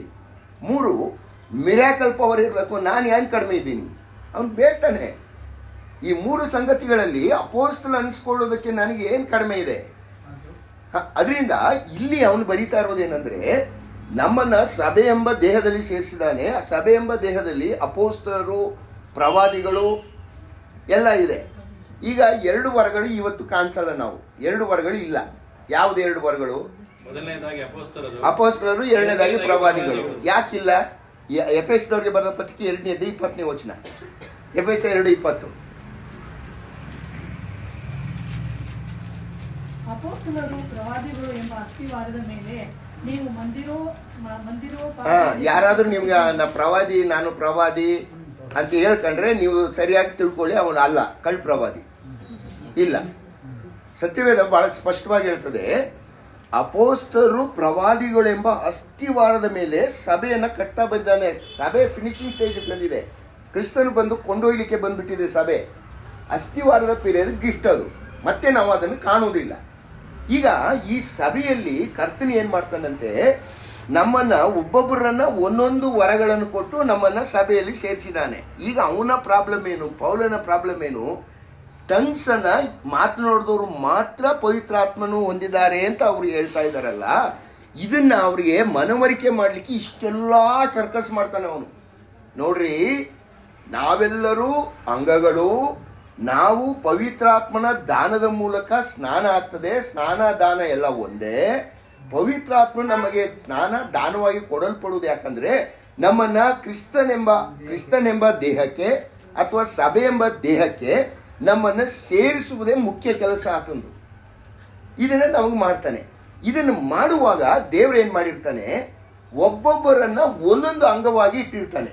ಒಂದೊಂದು ಅಂಗ ಅಂದ ಅರ್ಥ ಏನು, ಒಂದೊಂದು ವರ ಕೊಟ್ಟಿರ್ತಾನೆ. ಅಲ್ಲಿ ಬರೀತಾನೆ, ಓದ್ರಿ 1 ಕೊರಿಂಥದವರಿಗೆ ಬರೆದ ಪತ್ರಿಕೆ 12ನೇ ಅಧ್ಯಾಯ, 1 ಕೊರಿಂಥ 12ನೇ ಅಧ್ಯಾಯ 15ರಿಂದ 17 ವಚನ, 21 26 ಓದ್ರಿ. 15ರಿಂದ 17 ಫಸ್ಟ್ ಓದ್ರಿ. ಕಾಲು ನಾನು ಕೈಯಲ್ಲದ ಕಾರಣ ದೇಹಕ್ಕೆ ಸೇರಿದ್ದಲ್ಲವೆಂದು ಹೇಳಿದರೂ ಅದು ದೇಹಕ್ಕೆ ಸೇರಿದೇ ಇರುವುದೋ? ಕಿವಿ ನಾನು ಕಣ್ಣಲ್ಲದ ಕಾರಣ ನಾನು ದೇಹಕ್ಕೆ ಸೇರಿದ್ದಲ್ಲವೆಂದು ಹೇಳಿದರೂ ಅದು ದೇಹಕ್ಕೆ ಸೇರದೇ ಇರುವುದೋ? ದೇಹವೆಲ್ಲ ಕಣ್ಣಾದರೆ ಕಿವಿಯಲ್ಲಿ, ಅದೆಲ್ಲ ಕಿವಿಯಾದರೆ ಮೂಗೆಲ್ಲಿ. ಆದರೆ ದೇವರು ಆ ಅಂಗಗಳಲ್ಲಿ ಅಲ್ಲಪ್ಪ, ನೀವೆಲ್ಲ ಸೇರ್ಕೊಂಡು ಅಪಲಪ ತಪಲಪ ಅಪ್ಪ ಅವನು ಯಾರೋ ಕೇಳ್ದ ನನಗೆ ಒಂದ್ಸಲ, ಅಣ್ಣ ಟಂಗ್ಸ್ ಬರ್ತದ ಅಂದ. ಬರ್ತದಪ್ಪ, ಕನ್ನಡ ಸಿಕ್ಕಾಪಟ್ಟೆ ಬರುತ್ತೆ. ಇನ್ನು ಈ ತೆಲುಗು ಅಲ್ಪ ಸ್ವಲ್ಪ, ತಮಿಳು ಅಲ್ಪ ಸ್ವಲ್ಪ, ಮರಾಠಿ ಇವ್ರು ನಮ್ಮ ಮಧುರ್ಗಿದವ್ರ ಜೊತೆ ಸೇರಿ ಕಲರ ಕಿಸ ಏನೋ ಅಂತಿರ್ತಾರೆ, ಸ್ವಲ್ಪ ಅರ್ಥ ಆಗುತ್ತೆ, ಇಲ್ಲ. ಇದೆಲ್ಲ ಟಂಗ್ಸ್ ಸ್ವಲ್ಪ ಸ್ವಲ್ಪ ಬರುತ್ತೆ. ಅದಲ್ಲ ಅಯ್ಯ, ಅದಲ್ಲ ಅಯ್ಯ ಅಂದ. ಏನೇನಯ್ಯ ಅಂದೆ. ಲಪ ತಪ ಅಪ ಅದೆಲ್ಲ ನನಗೆ ಬರೋದಿಲ್ಲ ಬಿಡಿ ಅಂತ. ಕಲ್ತ್ಕೋಬೇಕಯ್ಯ, ಅದು ನಮ್ಮಲ್ಲಿ ಟ್ರೈನಿಂಗ್ ಕೊಡ್ತಾರೆ. ಲೆಕ್ಕ ಹಾಕೊಳ್ಳಿ ಯಾವ ಮಟ್ಟಕ್ಕೆ ಬಂದು ತಲುಪಿದ್ದೀವಿ ಅಂತ. ವಾಕ್ಯದಲ್ಲಿ ಏನು ಹೇಳ್ತಾ ಇದ್ದಾನೆ, ಅವನು ಸಭೆಯಲ್ಲಿ ಅನೇಕ ವರಗಳನ್ನು ಇಟ್ಟಿದ್ದಾನೆ. ಆ ವರಗಳು ಯಾವುದು? ಈಗ ಓದಿದ್ರಿ, ಈಗ ತಾನೆ ನೀವು ಮತ್ತೆ ಓದ್ರಿ. ಮತ್ತೆ ಇನ್ನೇನು ವರಗಳ ಬಗ್ಗೆ ಮಾತನಾಡ್ತಾನೆ. 12ನೇ ಅಧ್ಯಾಯ, 1 ಕೊರಿಂಥ 12ನೇ ಅಧ್ಯಾಯ 27ನೇ ವಚನದಿಂದ. ನೀವು ಕ್ರಿಸ್ತನ ದೇಹವು ಮತ್ತು ಒಬ್ಬೊಬ್ಬರಾಗಿ ಅದಕ್ಕೆ ಅಂಗಗಳಾಗಿದ್ದೀರಿ. ಹೌದು. ದೇವರು ತನ್ನ ಸಭೆಯಲ್ಲಿ ಮೊದಲನೇದಾಗಿ ಅಪೋಸ್ತಲರನ್ನು, ಎರಡನೇದಾಗಿ ಪ್ರವಾದಿಗಳನ್ನು. ಅಂದ್ರೆ ನಿಮ್ಮಲ್ಲಿ ಕೆಲವರನ್ನ ಅಪೋಸ್ತಲ ಪ್ರವಾದಿಗಳು ಇಲ್ಲ ಬಿಡಿ. ಈಗ ನೆಕ್ಸ್ಟ್ ಏನು? ನಿಮ್ಮಲ್ಲಿ ಓದ್ರಿ ಬ್ರದರ್. ನಿಮ್ಮಲ್ಲಿ ಮೂರನೇದಾಗಿ ಪ್ರವಾದಿಗಳು, ಮೂರನೇದಾಗಿ ಉಪದೇಶಕರು. ಕೆಲವರು ಉಪದೇಶಕರು, ಎಲ್ಲರೂ ಉಪದೇಶ ಮಾಡಕ್ಕಾಗಲ್ಲ. ಆಮೇಲೆ ಮಹತ್ಕಾರ್ಯ ಮಾಡುವ ಶಕ್ತಿಯನ್ನು, ಎಲ್ಲರೂ ಮಹತ್ಕಾರ್ಯ ಮಾಡಕ್ಕಾಗಲ್ಲ. ಆಮೇಲೆ ನಾನಾ ರೋಗಗಳು ವಾಸ ಮಾಡುವ ವರವನ್ನು, ಪರಸಹಾಯ ಮಾಡುವ ಗುಣಗಳನ್ನು. ಪರಸಹಾಯ ಎಲ್ಲರಿಗೂ ಬರಲ್ಲ, ಅದು ಇದ್ದಷ್ಟು ನಮ್ಗೆ ಸೇರ್ಕೋಬೇಕು ಅಂತ ಇರ್ತದೆ. ಕೊಡ್ಲಿಕ್ಕೂ ಮನ್ಸು ಬೇಕಲ್ಲ. ಇರ್ಲಿ. ಆಮೇಲೆ ಕಾರ್ಯಗಳನ್ನು ನಿರ್ವಹಿಸುವ, ಆರ್ಗನೈಸ್ ಮಾಡುವುದು. ಎಫ್ಸಿನ ಏನು ಅಂತೀರಲ್ಲ, ಎಂ.ಸಿ. ಸರಿ ಬಿಡಿ. ಅದಕ್ಕೆ ಮಾಡೋಕ್ಕೂ ವರ ಬೇಕು. ನನ್ನನ್ನು ತಗೊಂಡು ನಿಲ್ಲಿಸಿ ಎಲ್ಲ ಎಡವಟ್ ಆಗ್ಬಿಡ್ತದೆ. ಅದಕ್ಕೆ ಇವರೇ ಸರಿ, ನಮ್ಗೆ ಬರಲ್ಲ ಅವೆಲ್ಲ. ಇರ್ಲಿ. ಆಮೇಲೆ ವಿವಿಧ ವಾಣಿಗಳನ್ನಾಡುವ ವರವು. ಹೋಗ್ಲಿ. 29ರಿಂದ 30 ವಚನ ಏನ್ ಹೇಳ್ತಾನೆ? ಎಲ್ಲರೂ ಪ್ರವಾದಿಗಳು. ಏನು ಉತ್ತರ? ಇಲ್ಲ. ಆಮೇಲೆ ಎಲ್ಲರೂ ಉಪದೇಶಕರ. ಉತ್ತರ ಏನು? ಅಲ್ಲ. ಎಲ್ಲರೂ ಮಹತ್ಕಾರ್ಯವನ್ನು ಮಾಡುವವರು. ಮಹತ್ಕಾರ್ಯ ಮಾಡಕ್ಕಾಗತ್ತೆ ಎಲ್ಲರೂ? ಇಲ್ಲ. ರೋಗ ವಾಸಿ ಮಾಡುವ ವರಗಳು ಎಲ್ಲರಿಗೂ ಉಂಟು? ಇಲ್ಲ. ಆಮೇಲೆ ಎಲ್ಲರೂ ವಾಣಿಗಳನ್ನು ಆಡುವರು. ಇಲ್ಲ. ಆಮೇಲೆ ವಾಣಿಗಳ ಅರ್ಥವನ್ನು ಎಲ್ಲರೂ ಹೇಳುವರು? ಇಲ್ಲ. ಮತ್ ನೀವೇನು ಎಲ್ಲರೂ ವಾಣಿಗಳನ್ನ ಆಡ್ಬೇಕು, ಪವಿತ್ರಾತ್ಮ ಬಂದಿದ್ರೆ ಸೂಚನೆ ಅಂತಿರಲ್ಲ, ಎಲ್ಲಿಂದ ಬಂತು ಅಂತ ಕೇಳ್ತಾ ಇದ್ದಾನವ. ಈಗ ಸಭೆ ಎಂಬ ದೇಹ ಕ್ರಿಸ್ತನ ದೇಹ. ನಿಮ್ಮನ್ನ ಒಂದೊಂದು ಅಂಗವಾಗಿ ಇಟ್ಟಿದ್ದಾನೆ. ಈ ಅಂಗಗಳಲ್ಲಿ ಕೈ ಬೇರೆ, ಕಾಲು ಬೇರೆ, ಒಂದೊಂದು ಕೆಲಸ ಒಂದೊಂದು. ಈಗ ಅದರಲ್ಲಿ 3 ಸತ್ಯಗಳನ್ನು ಅವನು ಹೇಳ್ತಾನೆ. ಒಂದು, ಕೈ. ಈ 15ನೇ ವಚನದಿಂದ ಓದ್ರಿ. ಮೊದಲನೇದಾಗಿ ಏನ್ ಹೇಳ್ತಾನೆ ಅವನು? ಕಾಲು ನಾನು ಕೈಯಲ್ಲದ ಕಾರಣ ದೇಹಕ್ಕೆ ಸೇರಿದ್ದಲ್ಲವೆಂದು ಹೇಳಿದ. ಕೈ ಬಹಳ ಪ್ರಬಲವಾದದ್ದು. ಅದಕ್ಕೆ ಎಲ್ಲ ಕಡೆ ಇದು ಮಾಡುವಂತ ಕೆಲಸ ಮಾಡುವಂತ ಇದಿದೆ. ನಾನು ಕಾಲು, ಅದಕ್ಕೆ ನಾನು ಸೇರಿಲ್ಲ ಅಂದ್ರೆ ಇನ್ಫೀರಿಯಾರಿಟಿ. ನಾನು ಏನು ಪ್ರಯೋಜನಕ್ಕಿಲ್ಲ ಸಭೆಯಲ್ಲಿ. ಅಂದ್ರೆ ನನಗೆ ಕೊಟ್ಟಿರುವ ವರ, ಒಬ್ಬ ವ್ಯಕ್ತಿಗೆ ಕೊಟ್ಟಲ್ಪಟ್ಟಿರುವ ವರ, ಅದು ಪ್ರಯೋಜನಕ್ಕೆ ಬರುವುದಿಲ್ಲ ಅಂತ ಮತ್ತೊಬ್ಬನು ಹೇಳಲಿಕ್ಕೆ ಬರೋಲ್ಲ. ನೀವು ಟಂಗ್ಸ್ ಮಾತಾಡಿದ್ರೆ ಮಾತ್ರ ದೇವರಾತ್ಮನ ಇದ್ದಾನೆ ಅಂತ ಹೇಳ್ತೀರಲ್ಲ, ಹೌ ಇಟ್ ಈಸ್ ಪಾಸಿಬಲ್? ಹೇಗೆ ಹೇಳ್ತೀರಿ ನೀವು? ಕೈ ಎಲ್ಲ ದೇಹವೆಲ್ಲ ಎಲ್ಲರೂ ಟಂಗ್ಸ್ ಮಾತಾಡ್ಬಿಟ್ರೆ ಅದು ಕ್ರಿಸ್ತನ ದೇಹನೇ ಆಗೋಕ್ಕಾಗಲ್ಲ. ಕ್ರಿಸ್ತನ ದೇಹದಲ್ಲಿ ಎಲ್ಲ ವರಗಳು ಬೇಕು, ಎಲ್ಲ ವರಗಳು ಬೇಕು. ವರಗಳನ್ನು ಅಂಗಗಳಿಗೆ ಹೋಲಿಸಿದಾನೆ ಅವನು. ಒಬ್ಬೊಬ್ಬನಿಗೆ ಒಂದೊಂದು ವರ ಕೊಟ್ಟಿರ್ತಾನೆ, ಅದನ್ನು ಅಂಗಗಳಾಗಿ ದೇಹಕ್ಕೆ ಸೇರಿಸಿದ್ದಾನೆ. ಈ ಅಂಗಗಳು ಒಂದಕ್ಕಿಂತ ಒಂದು ವರ ಹೊಂದಿರುವಂಥ ಅಂಗ ಮತ್ತೊಂದು ಅಂಗವನ್ನು ನೋಡಿ ನೀನು ನನಗೆ ಉಪಯೋಗಕ್ಕೆ ಬರಲ್ಲ, ಅಥವಾ ಇನ್ಫೀರಿಯಾರಿಟಿ ಕಾಂಪ್ಲೆಕ್ಸ್, ನಾನು ಏನು ಉಪಯೋಗಕ್ಕೆ ಬರಲ್ಲ, ನಂಗೆ ಟಂಗ್ಸ್ ಮಾತಾಡೋಕ್ಕೆ ಬರಲ್ಲ. ಒಬ್ಬ ಸೇವಕರು ಹೇಳ್ತಿದ್ರು ನಂತರ, ನಾನು ಚಿತ್ರದುರ್ಗದಲ್ಲಿ ಕೋ ಸ್ಪೀಕರ್ ಆಗಿದ್ದೆ, ನಮ್ಮ ಬ್ರದರ್ಗೆ ಗೊತ್ತು. ಅವರು ತಂದೆ ಪೆಂಟಕೋಸ್ಟಲ್ಲಿ ದೊಡ್ಡ ಪಾಸ್ಟ್ರು. ಅವರು ತಮ್ಮ ಸಾಕ್ಷಿಯನ್ನ ಅಂತ ಹೇಳ್ತಾ ಇದ್ರು. ಸಾಯಂಕಾಲ ಮೀಟಿಂಗ್ ಇರಲಿಲ್ಲ, ನೀವು ಕರ್ಕೊಂಡು ಹೋದ್ರು, ನಿಮ್ಮ ಹತ್ರ ಮಾತಾಡಬೇಕು ಬನ್ನಿ ಬ್ರದರ್.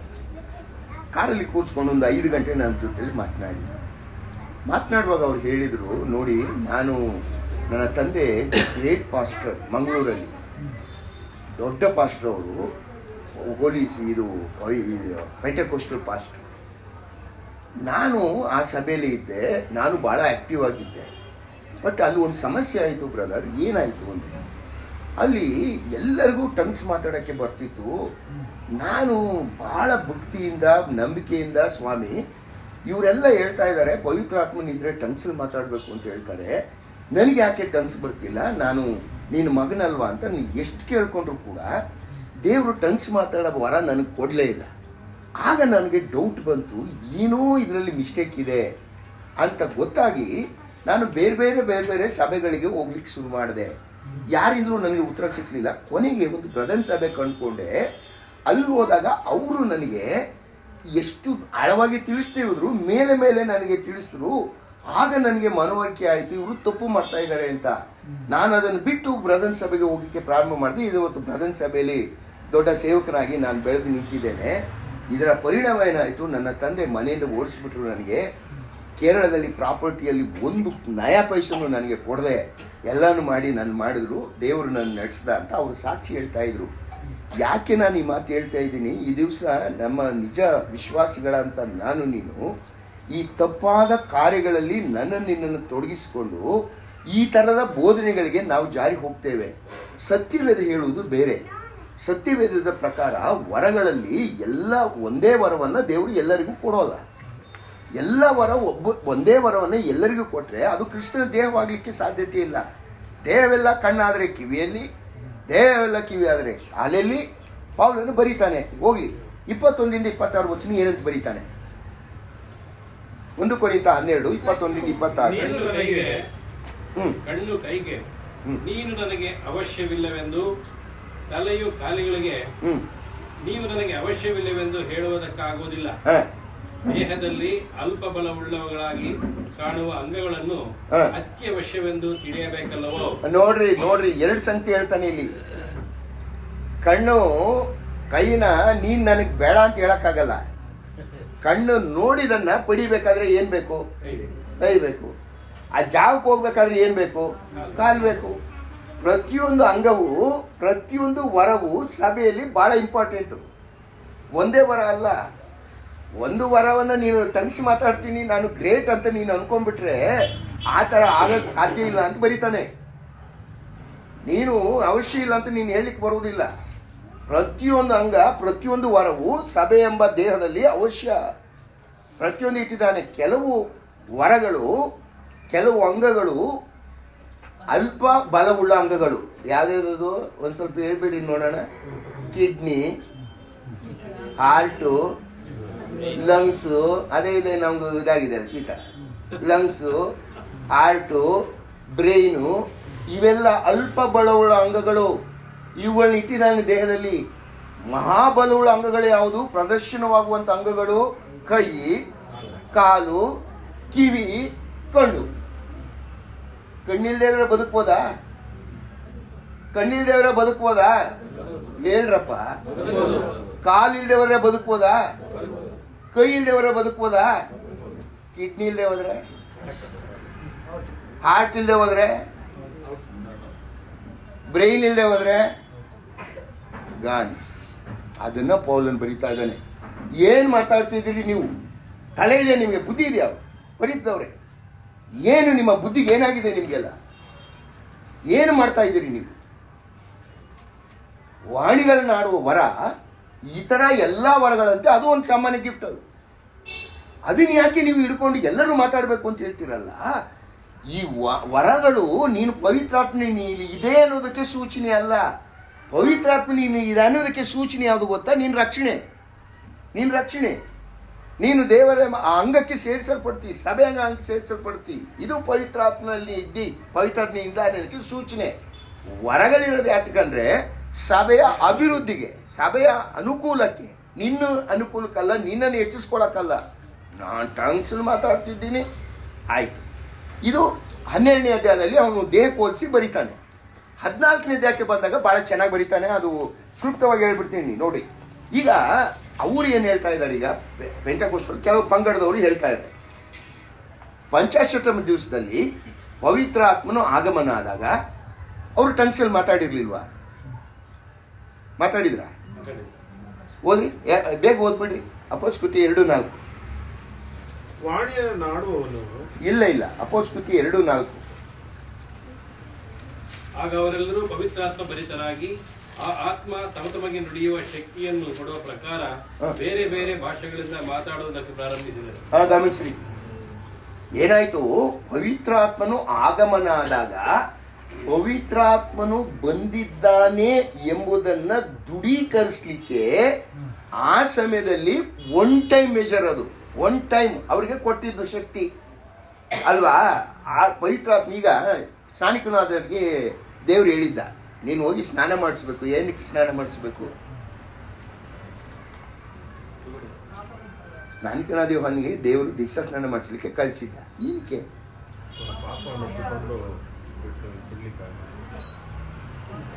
ಯೋಹಾನ್ ಬರೆಸುವಾರ್ತೆ 1:33 ಓದ್ರಿ. ಸಮಯ ಆಯಿತು, ನಿಲ್ಲಿಸ್ತೇನೆ. ನನ್ನ ಗಂಟಲು ಕೂಡ ಸರಿ ಇಲ್ಲ.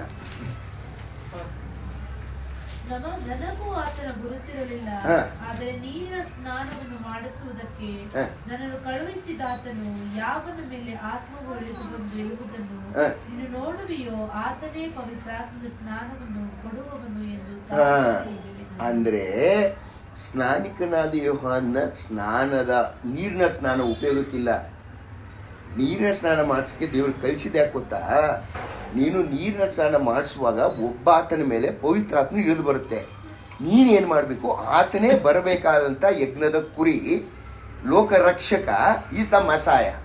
ಇದನ್ನು ನೀನು ಲೋಕಕ್ಕೆ ಐಡೆಂಟಿಫೈ ಮಾಡಿ ತಿಳಿಸ್ಬೇಕು. ಈಗ ಯೋಹಾನಿಗೆ ಗೊತ್ತಾಗೋದು ಹಿಂಗೆ, ಪವಿತ್ರಾತ್ಮ ನೋಡೋಕ್ಕಾಗಲ್ಲ. ಇವ್ರು ಹೇಳ್ತಾರೆ ಬಿಡಿ, ಇವ್ರು ಹೇಳ್ತಾರೆ.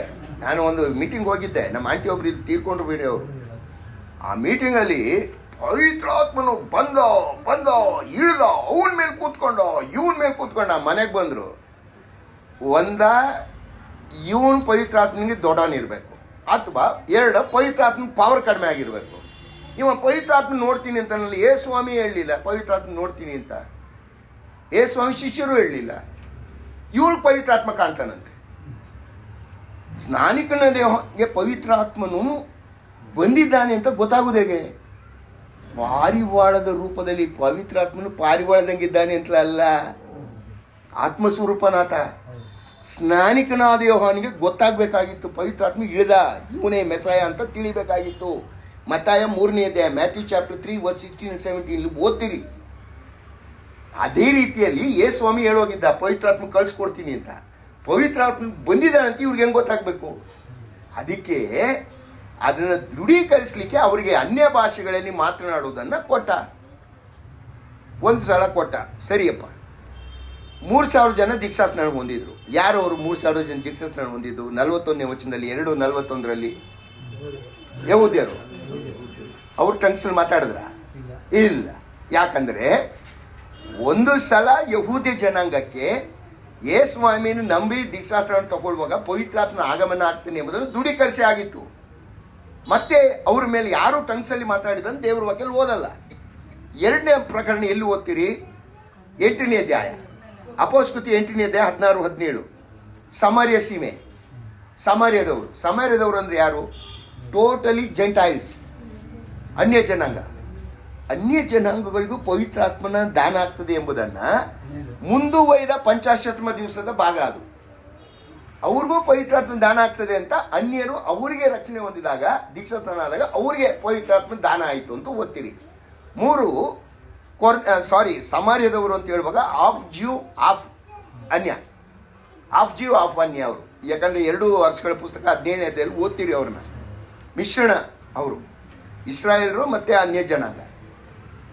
10ನೇ ಅಧ್ಯಾಯಕ್ಕೆ ಬಂದರೆ ಅಪೊಸ್ತಲರ 10ನೇ ಅಧ್ಯಾಯ 44ರಿಂದ 48 ವಚನದಲ್ಲಿ ಓದುವಾಗ ಕೊರ್ನೇಲನ ಮನೆಯವರು ಟೋಟಲ್ ಅನ್ಯರು, ಅವರಿಗೆ ದೀಕ್ಷಾಸ್ನಾನ ಆದಾಗ ಅವರು ನಂಬಿದಾಗ ಅವರಿಗೆ ಪವಿತ್ರಾತ್ಮ ದಾನ ಆಯಿತು. ಅಂದರೆ ಪವಿತ್ರಾತ್ಮನ ದಾನ ಇಸ್ರಾಯೇಲ್ರಿಗೂ ಆಗ್ತದೆ, ಪವಿತ್ರ ದಾನ ಅರ್ಧ ಯಹೂದ್ಯ ಅರ್ಧ ಅನ್ಯನಾದರೂ ಆಗ್ತದೆ, ಪರಿಪೂರ್ಣ ಅನ್ಯನಾದರೂ ಅವನಿಗೂ ದಾನ ಆಗ್ತದೆ. ಕೊನೆಯದಾಗಿ ಯೋಹಾನನ ಶಿಷ್ಯರು ಅರ್ಧ ಯಹೂದ್ಯರು ಅರ್ಧ ಕ್ರೈಸ್ತರು. 19ನೇ ಅಧ್ಯಾಯ ಅಪೊಸ್ತಲರ 19:6 ಅವರು ಕೂಡ ಟಂಗ್ಸಲ್ಲಿ ಮಾತಾಡೋದು. ಇವು 4 ಪ್ರಕರಣ ಬಿಟ್ಟರೆ ಪೌಲನು ಯಾರಿಗೂ ದೀಕ್ಷಾಸ್ನಾನ ಕೊಡಲಿಲ್ವಾ? ಪೇತ್ರ ಯಾರಿಗೂ ಕೊಡಲಿಲ್ವಾ?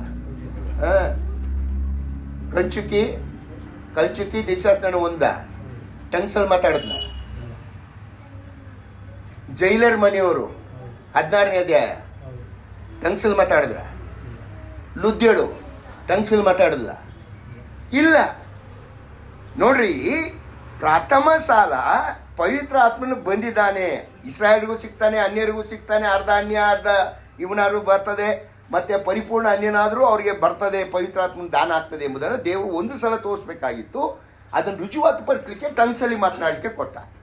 1. 2ನೇದು, ಅಲ್ಲಿ ಎಲ್ಲರೂ ಟಂಗ್ಸಲ್ಲಿ ಮಾತಾಡಿದರು. ಎಲ್ಲರೂ ಟಂಗ್ಸ್ ಹೌದಾ? ಓದ್ರಿ 4ನೇ ಅಧ್ಯಾಯ 2ನೇ ಅಧ್ಯಾಯ 4ನೇ ವಚನ. ಎಲ್ಲರೂ ಮಾತಾಡಿದರು. 2:4 ಪವಿತ್ರಾತ್ಮ ಆಗಮನ ಆದಾಗ ಎಲ್ಲರೂ ಮಾತಾಡಿದರು. ಅವರೆಲ್ಲರೂ ಪವಿತ್ರಾತ್ಮನ ಭರಿತರಾಗಿ ನಾನಾ ಭಾಷೆಗಳಲ್ಲಿ ಮಾತನಾಡಿದರು. ಅವರೆಲ್ಲರೂ ಅಂದ್ರೆ ಯಾರು? 120 ಜನ. 120 ಜನ ಆಯಿತು. 10ನೇ ಅಧ್ಯಾಯ 44ರಿಂದ 46. ಪೇತ್ರನು ಈ ಮಾತುಗಳನ್ನು ಇನ್ನು ಹೇಳುತ್ತಿರುವಾಗ ಅವನ ವಾಕ್ಯವನ್ನು ಕೇಳಿದವರೆಲ್ಲರ ಮೇಲೆ ಕೊರ್ನೇಲ ಮನೆಯವರು ಎಲ್ಲರೂ ಟಂಗ್ಸಲ್ಲಿ ಮಾತಾಡಿದರು. ಆಮೇಲೆ ಸ್ನಾನಿಕನಾದ ಯೋಹಾನನ ಶಿಷ್ಯರು 19ನೇ ಅಧ್ಯಾಯ 6ನೇ ವಚನ ಎಲ್ಲರೂ ಮಾತಾಡಿದರು. 15 ಜನ ಇದ್ರು, ಎಲ್ಲರೂ ಮಾತಾಡಿದರು. ಸಭೆಗೆ ಬರುವಾಗ ಏನಂತ ಬರೀತಾನೆ? 1 ಕೊರಿಂಥ 14ನೇ ಅಧ್ಯಾಯ 29-30ರಲ್ಲಿ ಸಭೆಯಲ್ಲಿರುವಂಥ ವರ ಟಂಗ್ಸ್ ಎಲ್ಲರೂ ಮಾತಾಡೋಕ್ಕಾಗುತ್ತಾ? ಏನು ಬರೀತಾನೆ? ಓದ್ರಿ 1 ಕೊರಿಂಥ 14 29ರಿಂದ 30 ವಚನ. But let 2 or 3 prophets speak and let the others judge. But if anything is 29-30 29 and 30. ಪ್ರವಾದಿಗಳು ಇಬ್ಬರಾಗಲಿ ಮೂವರಾಗಲಿ ಸರಿ ಸರ್ ಮಾತಾಡಲಿ, ಮಿಕ್ಕಾದವರು ಕೇಳಿ ವಿವೇಚನೆ ಮಾಡಲಿ. ಕೂತಿರುವ ಮತ್ತೊಬ್ಬನಿಗೆ ಪ್ರಕಟಣೆ ಉಂಟಾದರೆ ಮೊದಲಿನವನು ಸುಮ್ಮನಾಗಲಿ. 30ನೇ ವಚನ ಅಂತ ಕಾಣ್ತದೆ. ವರ್ಸ್ 30. ಎಲ್ಲರೂ ಮಾತನಾಡುವರು, ಎಲ್ಲರೂ ಪ್ರವಾದಿಗಳು, ಎಲ್ಲರೂ ಉಪದೇಶಕರು, ಎಲ್ಲರೂ ಮಹತ್ ಕಾರ್ಯಗಳನ್ನು ಮಾಡುವರು, ರೋಗ ವಾಸಿ ಮಾಡುವವರು ವರಗಳು ಎಲ್ಲರಿಗೂ ಉಂಟು. ಎಲ್ಲರೂ ವಾಣಿಗಳನ್ನಾಡುವರು, ವಾಣಿಗಳ ಹಸ್ತಗಳನ್ನು ಹೇಳುವುದಕ್ಕೆ ಎಲ್ಲರಿಗೂ ಶಕ್ತಿ ಉಂಟು. ಇವುಗಳಲ್ಲಿ ಶ್ರೇಷ್ಠ ವರಗಳನ್ನು ಎಲ್ಲರೂ ಮಾತಾಡಕ್ಕಾಗಲ್ಲ, ಇದು ವರ. ಈ ತರ ಎಲ್ಲ ವರಗಳಂತೆ ಅದೊಂದು ವರ. ಎಲ್ಲರೂ ವಾಣಿಗಳಲ್ಲಿ ಮಾತನಾಡಕ್ಕಾಗಲ್ಲ. ನೋಡ್ರಿ, ಅಲ್ಲಿ ಎಲ್ಲರೂ ಮಾತಾಡಿದ್ರು. ಸಭೆಯಲ್ಲಿರುವಂಥ ವಾಣಿಗಳವನ್ನ ಎಲ್ಲರೂ ಮಾತಾಡೋಕ್ಕಾಗಲ್ಲ. ಮತ್ತು ಇವರೇನು ಇನ್ಸಿಸ್ಟ್ ಮಾಡುವಂಥದ್ದು? ನೀನು ಪವಿತ್ರಾತ್ಮ ಬಂದಿದ್ರೆ ನೀನು ವಾಣಿಲಿ ಮಾತಾಡಬೇಕು ಅಂತ ಹೇಳ್ತಾರಲ್ಲ. ಸಭೆಯಲ್ಲಿ ಎಲ್ಲರೂ ವಾಣಿಗಳಲ್ಲಿ ಮಾತಾಡೋದಂತ ಸತ್ಯವೇದನೆ ಹೇಳ್ತದೆ. ಆಯಿತಾ? 3ನೇದು, ಆ ವಾಣಿಗಳು ಬಂದಾಗ ಪಂಚಶತಮ ದಿವಸ ಮತ್ತು ಕೊರ್ನೇಲನ ಮನೆ, ಸ್ನಾನಿಕನಾದ ಯೋಹಾನನ ಶಿಷ್ಯರು ಅವರೆಲ್ಲ ವಾಣಿಗಳಲ್ಲಿ ಮಾತಾಡಿದ್ರಲ್ಲ, ಅದು ಅನ್ಕಂಟ್ರೋಲಬಲ್. ಅವ್ರ ಕಂಟ್ರೋಲ್ ಇರಲಿಲ್ಲ. ಬಂದಾಗಲೇ ಅವರು ಬಡ ಬಡ ಬಡ ಬಡ ಬಡ ಬಡ ಬಡ ಬಡ ಅಂತ ಮಾತಾಡ್ಬಿಟ್ಟು ನಿಲ್ಲಿಸ್ಬಿಟ್ರು. ಮತ್ತೆ ಅವ್ನು ಕೇಳಿದ್ರೆ ಏನೂ ಗೊತ್ತಿಲ್ಲ ಅವರಿಗೆ. ಬಟ್ ಈ ಸಭೆಯಲ್ಲಿರುವ ವಾಣಿಗಳ ಬಗ್ಗೆ ಏನು ಬರೀತಾನೆ ಪೌಲನು? ಓದ್ರಿ 1 ಕೊರಿಂಥ 14ನೇ ಅಧ್ಯಾಯ 27-28 ಏನು ಬರೀತಾನೆ? ಇಬ್ಬರು ಅಥವಾ ಅವಶ್ಯಕವಿದ್ದರೆ ಮೂವರಿಗಿಂತ ಹೆಚ್ಚಿಲ್ಲದೆ ಒಬ್ಬೊಬ್ಬರಾಗಿ ಮಾತಾಡಬೇಕು ಮತ್ತು ಒಬ್ಬನೇ ಅರ್ಥವನ್ನು ಹೇಳಬೇಕು. ಅರ್ಥವನ್ನು ಹೇಳೋನು ಇಲ್ಲದೆ ಹೋದ್ರೆ ಬಾಯಿ ಮುಚ್ಕೊಂಡು ಕೂತ್ಕೋ. ಅಂದ್ರೆ it is under your control. ಮತ್ತು ಇವರೇನಿದು ಏನೋ ಮಾತಾಡ್ತಾ ಇರ್ತಾರೆ, ಅಪೋಲಪ ತಪ ತಪಲಪ ಅಪ. ದೇವ್ರು ನಂಗೆ ಹೇಳ್ತಾ ಇದ್ದಾನೆ, ಇವತ್ತು ನಿನ್ನ ಮನೆಯಲ್ಲಿ ನಿನಗಿರುವಂಥ ಶೋಧನೆಯನ್ನು ನನ್ನ ಏಸಪ್ಪ ಓಡಿಸಿದ್ದಾನೆ, ನೀನು ನನಗೆ ಕೊಡು, ಓಡಿಸ್ತೀನಿ ನಾನು ಎಲ್ಲ. ಎಲ್ಲಿಂದ ಬಂತು ಇದು ವಾಕ್ಯ? ಏನು ಹೇಳ್ತಿದ್ರು? ನನ್ನ ಮಾತು ಬಿಡ್ರಿ. ಏನ್ ಮಾಡಿದ್ದಾರೆ ಇವರು? ಅಪೋಸ್ ಕೃತ್ಯದಲ್ಲಿರುವುದನ್ನು ಸಭೆಯಲ್ಲಿರುವುದನ್ನು ಮಿಕ್ಸ್ ಮಾಡ್ಕೊಂಡ್ಬಿಟ್ಟಿದ್ದಾರೆ. ಮಿಕ್ಸ್ ಮಾಡ್ಕೊಂಡು ಅವರೆಲ್ಲರೂ ಮಾತಾಡ್ಲಿಲ್ವಾ ಅನ್ನೋದು. ಪೌಲನ್ ಏನು ಬರೀತಾನೆ, ಎಲ್ಲರೂ ಮಾತಾಡೋಕ್ಕಾಗಲ್ಲ, ಅದು ಬೇರೆ. ಅದು ಪವಿತ್ರಾತ್ಮ ಆಗಮನ ಆದಾಗ ದೃಢೀಕರಣಕ್ಕೆ ದೇವ್ರು ಕೊಟ್ಟ ಒಂದ್ಸಲ ಕೊಟ್ಟ ವರ. ಅದು ಸಭೆಯಲ್ಲಿರುವ ವರ, ವಾಣಿಗಳ ವರ ಹಂಗಲ್ಲ. ಅದು ಎಲ್ಲರೂ ಮಾತಾಡಲ್ಲ. ಅದನ್ನ ಕಂಟ್ರೋಲಲ್ಲಿದೆ, ನಿನ್ನ ಕಂಟ್ರೋಲಲ್ಲಿ. ಬೇಕಿದ್ರೆ ಮಾತಾಡ್ಬೋದು, ಮಾತಾಡದೇ ಇರ್ಬೋದು. ನನ್ನ ಮನೆಗೆ ಒಬ್ಬ ಸೇವಕರು ಬಂದಿದ್ರು. ನಿಮ್ಮ ಮಿಸಸ್ ಮಗಳನ್ನ ಕರೆದ್ಬಿಡಿ ಅಂದರು. ಕರೆದೆ. ಏನು ಒಂದು ಗರ್ಜನೆ, ಸಿಂಹ ಗರ್ಜನೆಯಲ್ಲಿ ಪ್ರಾರ್ಥನಿಸು ಹಾಡಾಡ್ದ. ಫಸ್ಟು ಒಂದು ವೇಳೆ ನಾನು ಮಾಡೋಕ್ಕಿತ್ತೋ ಹಂಗೆ ಹಾಡು ಸುಮ್ಮನಿರ್ಬಾರ್ದ, ಪ್ರೇಯರ್ ಮಾಡ್ತೀನಿ ಅಂದ್ಬಿಟ್ಟು ಸುರಾವೋಯ್ತಪ್ಪ ಟಂಗ್ಸ್. ನನ್ನ ಮಗಳು ಹೇಳ್ದ, ನಾನು ಕೇಳ್ದ, ಇಲ್ಲಿ ನಿಮ್ಮ ಮಗಳು ಮಿಸಸ್ ಹೊಟ್ಟೋಗ್ಬಿಟ್ರಲ್ಲ, ಅದೇನ ನೀವು ಅರ್ಥ ಆಗ್ದಿದ್ದ ಭಾಷೆಲಿ ಏನೇನೋ ಮಾತಾಡ್ತಿದ್ರಲ್ಲ, ಏನೋ ಮಾತಾಡ್ತಾ ಇದ್ದಾರೆ ಅಂತ ಹೊಟ್ಟೋಗ್ಬಿಟ್ರು ಅಂದೆ. ಬ್ರದರ್ ಟಂಗ್ಸು ಬ್ರದರ್ ಅಂದ್ ಕೂತ್ಕೊಳ್ಳಿ ಇಲ್ಲಿ ಅಂದೆ. ಕೂತ್ಕೊಳ್ಳಿ ಅಂದ್ಬಿಟ್ಟು ಟಂಗ್ಸ್ ಅಂದ್ರೆ ಏನು ಅಂತ ಹೇಳಿ ಕೂತ್ ಕಳಿಸ್ತೀನಿ. ನಮಸ್ಕಾರ ಅಣ್ಣ ಅಂದ್ಕೋದ. ಯಾಕೆ ಹೇಳ್ತೀನಿ ಅಂದರೆ ಸತ್ಯವೇದ ಹೇಳುವುದು ಬೇರೆ, ಸತ್ಯ. ಹಾಗಾದ್ರೆ ಇವ್ರು ಏನು ಮಾಡ್ತಾ ಇದ್ದಾರೆ ನೀವೇ ಹೇಳ್ಬಿಡಿ, ನನ್ನ ಮಾತಲ್ಲ ಅದು. ಇವ್ರು ಏನು ಮಾಡ್ತಾ ಇದ್ದಾರೆ? ಯಾರನ್ನು ವಂಚಿಸ್ತಾ ಇದ್ದಾರೆ? ಯಾರನ್ನು ವಂಚಿಸ್ತಾ ಇದ್ದಾರೆ? ಸತ್ಯವೇದ ಏನು ಹೇಳ್ತಾ ಇದೆ? ವಂಚಕರಲ್ವಾ ಇವರು? ಅವನೇ ಹೇಳ್ತಾನೆ, ನೀ ಅಂಡರ್ ಯುವರ್ ಕಂಟ್ರೋಲ್. ಎಲ್ಲರೂ ಮಾತಾಡೋಕ್ಕಾಗಲ್ಲ, ಮಾತಾಡಿದ್ರೆ ಮಾತ್ರ ನೀವು ಪವಿತ್ರಾತ್ಮ ಇರೋದು, ನಮ್ಗೆ ಅಭಿಷೇಕ ಆಗಿದೆ ಅಂತ ಇವ್ರು ಹೇಳ್ತಾರಲ್ಲ. ಆಯಿತು. ಕೊನೆಯದಾಗಿ 4ನೇದಾಗಿ, ಇದು ಅವರಿಗೆ ಬಂದಂಥ ಪಂಚಾಶದ್ವಿತದಲ್ಲಿ ಪವಿತ್ರಾತ್ಮ ಆಗಮನ ಆದಾಗ ಅವರು ವಾಣಿಗಳಲ್ಲಿ ಮಾತನಾಡಿದ್ರಲ್ಲ, ಏನು ಮಾತಾಡಿದ್ರು ಗೊತ್ತಾ ನಿಮಗೆ? ಓದ್ರಿ. ಅಪೊಸ್ತಲಕೃತ್ಯ 2ನೇ ಅಧ್ಯಾಯ 11ನೇ ವಚನ. ಅಪೊಸ್ತಲಕೃತ್ಯ 2ನೇ ಅಧ್ಯಾಯ 11ನೇ ವಚನ. ಅಪೊಸ್ತಲಕೃತ್ಯ 2:11. ದೇಶದವರು ಆಗಿರುವ ನಾವು ನಮ್ಮ ಭಾಷೆಗಳಲ್ಲಿ ದೇವರ ಮಹತ್ವಗಳ ವಿಷಯವಾಗಿ ಹೇಳುವುದನ್ನು ಕೇಳುತ್ತೇವೆ. ಅಂದರೆ ಪಂಚಾಶತಮ ದಿವಸದಲ್ಲಿ ಮತ್ತೆ ಕೊರ್ನೇಲನ ಮನೆಯಲ್ಲಿ ಸ್ನಾನಿಕನಾದ ಯೋಹಾನ ಶಿಷ್ಯರು ಟಂಗ್ಸಲ್ಲಿ ಮಾತಾಡಿದ್ದು ಪರಲೋಕದ ಸತ್ಯಗಳನ್ನು ಪ್ರಕಟ ಮಾಡಿದ್ರು ಅವರು. ದಟ್ ಈಸ್ ಪ್ರವಾದನೆ, ಆ ಟಂಗ್ಸ್. ಬಟ್ ಸಭೆಯಲ್ಲಿರುವ ಟಂಗ್ಸ್ ಪ್ರವಾದನೆ ಅಲ್ಲ. ಮತ್ತೇನದು? 1 ಕೊರಿಂಥ 14ನೇ ಅಧ್ಯಾಯ 27-28 ಏನಂತೆ? 1 ಕೊರಿಂಥ 14ನೇ ಅಧ್ಯಾಯ 14ರಿಂದ 14 ಮತ್ತು 17ನೇ ವಚನ. 1 ಕೊರಿಂಥ 14:14. ನಾಡುತ್ತಾ ದೇವರನ್ನು ಪ್ರಾರ್ಥಿಸಿದರೆ ನನ್ನ ಆತ್ಮವು ಪ್ರಾರ್ಥಿಸುವುದೇ ಹೊರತು ನನ್ನ ಬುದ್ಧಿ ನಿಷ್ಫಲವಾಗಿರುವುದು. ಹಾಗಾದರೇನು? ನಾನು ಆತ್ಮದಿಂದ ಪ್ರಾರ್ಥಿಸುವೆ. 17ನೇ ವಚನ. ನೀನಂತೂ ಚೆನ್ನಾಗಿ ಕೃತಜ್ಞತಾ ಸ್ತುತಿ ಮಾಡುತ್ತಿ, ಹೌದು, ಆದರೆ ಬೇರೊಬ್ಬನು ಭಕ್ತಿ ವೃದ್ಧಿ ಹೊಂದುವುದಿಲ್ಲ. ಅಂದರೆ ಇವತ್ತಿರುವ ಟಂಗ್ಸ್ ಏನು? ಆವತ್ತಿರೋದು ಪ್ರವಾದನೆ. ಈಗಿರೋ ಟಂಗ್ಸ್ ಏನಂತ ಬರೀತಾನೆ ಇವನು? ಪ್ರಾರ್ಥನೆ. ದೇವ್ರ ಕಡೆಯಿಂದ ನಿನಗೆ ಬರೋದಲ್ಲ, ಅದು ನಿನ್ನ ಕಡೆಯಿಂದ ದೇವ್ರಿಗೆ ಹೋಗುವಂಥದ್ದು ಪ್ರಾರ್ಥನೆ, ಸ್ತುತಿ. ಬಟ್ ಇವ್ರೇನು ಮಾಡ್ತಾ ಇದ್ದಾರೆ ಇಲ್ಲಿ? ಟಂಗ್ಸಲ್ಲಿ ದೇವರು ಹೇಳ್ತಾ ಇದ್ದಾನೆ, ಹಂಗೆ ಹೇಳ್ತಾ ಇದ್ದಾನೆ, ಹಿಂಗೆ ಹೇಳ್ತಾ ಇದ್ದಾನೆ, ಅದೇ ಹೇಳ್ತಾ ಇದ್ದಾನೆ, ಇದೇ ಹೇಳ್ತಾ ಇದ್ದಾನೆ. ಅಂದರೆ ಎಲ್ಲಿಂದ ಬಂತೀವೆಲ್ಲ? ಅವಳೇ ಏನು ಬರೀತಾ ಇದ್ದಾನೆ? ನೀನು ಟಂಗ್ಸಲ್ಲಿ ಮಾತನಾಡುವಾಗ ಕರ್ತನಿಗೆ ಒಳ್ಳೆಯ ರೀತಿಯಲ್ಲಿ ಪ್ರಾರ್ಥಿಸ್ತಿ, ಸ್ತೋತ್ರ ಸಲ್ಲಿಸ್ತಿ ಅಷ್ಟೇ. ದೇವರಿಂದ ಬರುವ ಪ್ರವಾದನೆ ಅಲ್ಲ. ದೇವರಿಂದ ಬಂದ ಪ್ರವಾದನೆ ಯಾವುದು? ಪಂಚಾಶದ್ವಿತದಲ್ಲಿ ಕೊಟ್ಟಂತೆ ಟಂಗ್ಸ್ ಮಾತ್ರ. ಸಭೆಯಲ್ಲಿರುವಂಥ ವರ ಆ ಟಂಗ್ಸ್ ಅಲ್ಲ ಅದು. ಹಾಗಾದರೆ ನನ್ನ ಪ್ರಿಯ ದೇವ ಮಕ್ಕಳೇ, ಈ ದಿವಸ ನಾನು ನೀನು ಇಂಥದನ್ನು ನೋಡುವಾಗ, ಯಾಕಂದ್ರೆ ನಾವು ಈ ಎಮೋಷನ್ಸು, ಈ ತಲೆ ಮೇಲೆ ಕೈ ಇಟ್ಟು ಅಳ್ಳಾಡಿಸಿ ಬೀಳಿಸಿ ಏಳಿಸಿ, ಒಂದ್ಸಲ ನನ್ನನ್ನು ಯಾರೋ ಕರ್ಕೊಂಡು ಹೋಗಿದ್ರು. ನಾನು ಯವನಸ್ನಿದ್ದಾಗ ನನ್ನ ಸ್ನೇಹಿತನ ಜೊತೆಲಿ ನಾನು ಹಿಂಗೆ ಆರ್ಗ್ಯೂ ಮಾಡ್ತಾ ಇದ್ದೆ. ಇಷ್ಟೆಲ್ಲ ಮಾತಾಡ್ತೀಯಲ್ಲ, ಬಾ ನೀನು ಹೆಂಗೆ ಬೀಳ್ತೀಯ ನೋಡು ಅಂತ ಕರ್ಕೊಂಡು ಹೋಗಿದ್ದೆ. ನಾನು ಡಿಸೈಡ್ ಮಾಡ್ಕೊಂಡು ಹೋಗಿದ್ದೆ ಬೀಳಬಾರ್ದು ಅಂತ. ಅವ ನನ್ನ ತಳ್ದ, ನಾನು ರಿವರ್ಸ್ ತಳ್ದೆ, ಅವನೇ ಬಿದ್ದವಂಗೆ ಆಗ್ಬಿಟ್ಟ. ಎರಡನೇ ಸಲ ಇನ್ನೂ ಫೋರ್ಸ್ ಹಾಕದ, ನಾನು ಬೀಳಲಿಲ್ಲ. ಅಲ್ಲಿರೋರೆಲ್ಲ ಕೇಳಿದ್ರು, ಅಯ್ಯ ಯಾಕೆ ಇವನು ಬೀಳ್ತಾ ಇಲ್ಲ? ಇವನಲ್ಲಿ ದೊಡ್ಡದೇವ ಹಿಡ್ಕೊಂಡಿದೆ, ಇವ್ನು ಸಾಧ್ಯಕ್ಕೆ ಬೀಳಲ್ಲ ಇವನು. ಹಂಗಂದಿದೆ, ನಾನು ಯಾಕೆ ದೊಡ್ಡದೇವ, ನೀನೇ ದೊಡ್ಡದೇವ ಅಂದೆ. ಏ ಬಾಬಾ ಬಂತ ಕರ್ಕೊಂಬಂದ್ಬಿಟ್ಟ. ಎಲ್ಲಿದೆ ಇದೆಲ್ಲ? ಈಗ ನನ್ನ ಯೋಚನೆ ಏನಂದರೆ, ನನ್ನ ಪ್ರಿಯ ದೇವ ಮಕ್ಕಳೇ, ಇವರು ಸತ್ಯವೇದ ಹೇಳುವಂಥದ್ದು ಈ ದಿವಸ ಟಂಗ್ಸ್ ಇಲ್ಲ ಅಂತ ನಾನು ಹೇಳುವುದಿಲ್ಲ. ದೇವರು ಅದನ್ನು ಉಪಯೋಗಿಸ್ತಿಲ್ಲ, ಅವಶ್ಯಕತೆ ಇಲ್ಲ ಅಂತೀನಿ ಅಷ್ಟೇ. ಇದ್ರೂ ಕೂಡ ಟಂಗ್ಸ್ ಏನು, ಒಂದು ಟಂಗ್ಸ್ ಅಂತ ಏನಂದರೆ, ನೀನು ಕರ್ತನಿಗೆ ಪ್ರಾರ್ಥಿಸುವಂಥದ್ದು, ಕರ್ತನಿಗೆ ಸ್ತುತಿ ಸಲ್ಲಿಸುವಂಥದ್ದು.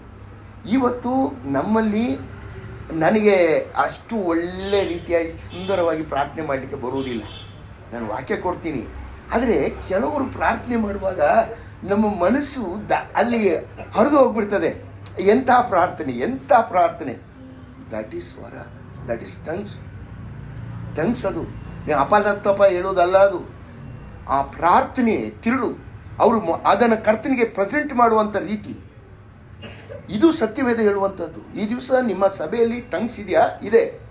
ಏನದು ಟಂಗ್ಸ್ ಅನ್ನುವಂಥದ್ದು? ಪ್ರಾರ್ಥಿಸುವಂಥದ್ದು, ಸ್ತೋತ್ರ ಸಲ್ಲಿಸುವಂಥದ್ದು. ಬಿಟ್ಬಿಟ್ರೆ ಪ್ರವಾದಿಸುವುದಲ್ಲ. ಪ್ರವಾದಿಸುವಂಥ ವರ ಇದ್ದಿದ್ದು ಆ ದಿವಸ ಕೊಟ್ಟಂಥ, ಒಂದೇ ಒಂದು ದಿವಸಕ್ಕೆ ಕೊಟ್ಟಂಥ ವರ ಯಾವುದು?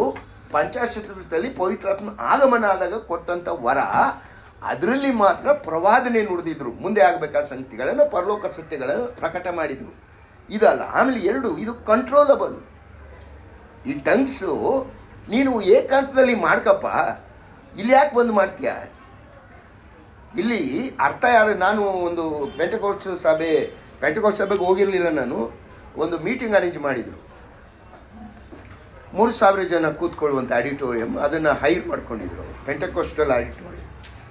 ನನಗೆ ಕೊಟ್ಟಂಥ ಸಬ್ಜೆಕ್ಟ್ ಇದು ಹೋಲಿ ಸ್ಪಿರಿಟ್. ಒಳ್ಳೆ ಕೆಲಸ ಮಾಡಿದ್ದೀರಿ ಅಂತ ನಾನು ಕೊಡ್ತಾ ಇದ್ದೆ. ಅಲ್ಲಿ ಪಾಸ್ಟ್ರು ಕೆಳಗಡೆ ರೂಮಲ್ಲಿ, ಆಂಟಿ ರೂಮಲ್ಲಿ ಕೂತ್ಕೊಂಡು ಕೇಳಿಸ್ಕೊಂಬಿಟ್ಟಿದ್ದಾರೆ. ಕರೆಸಿದ್ರು ನನ್ನ ಸಾಯಂಕಾಲ.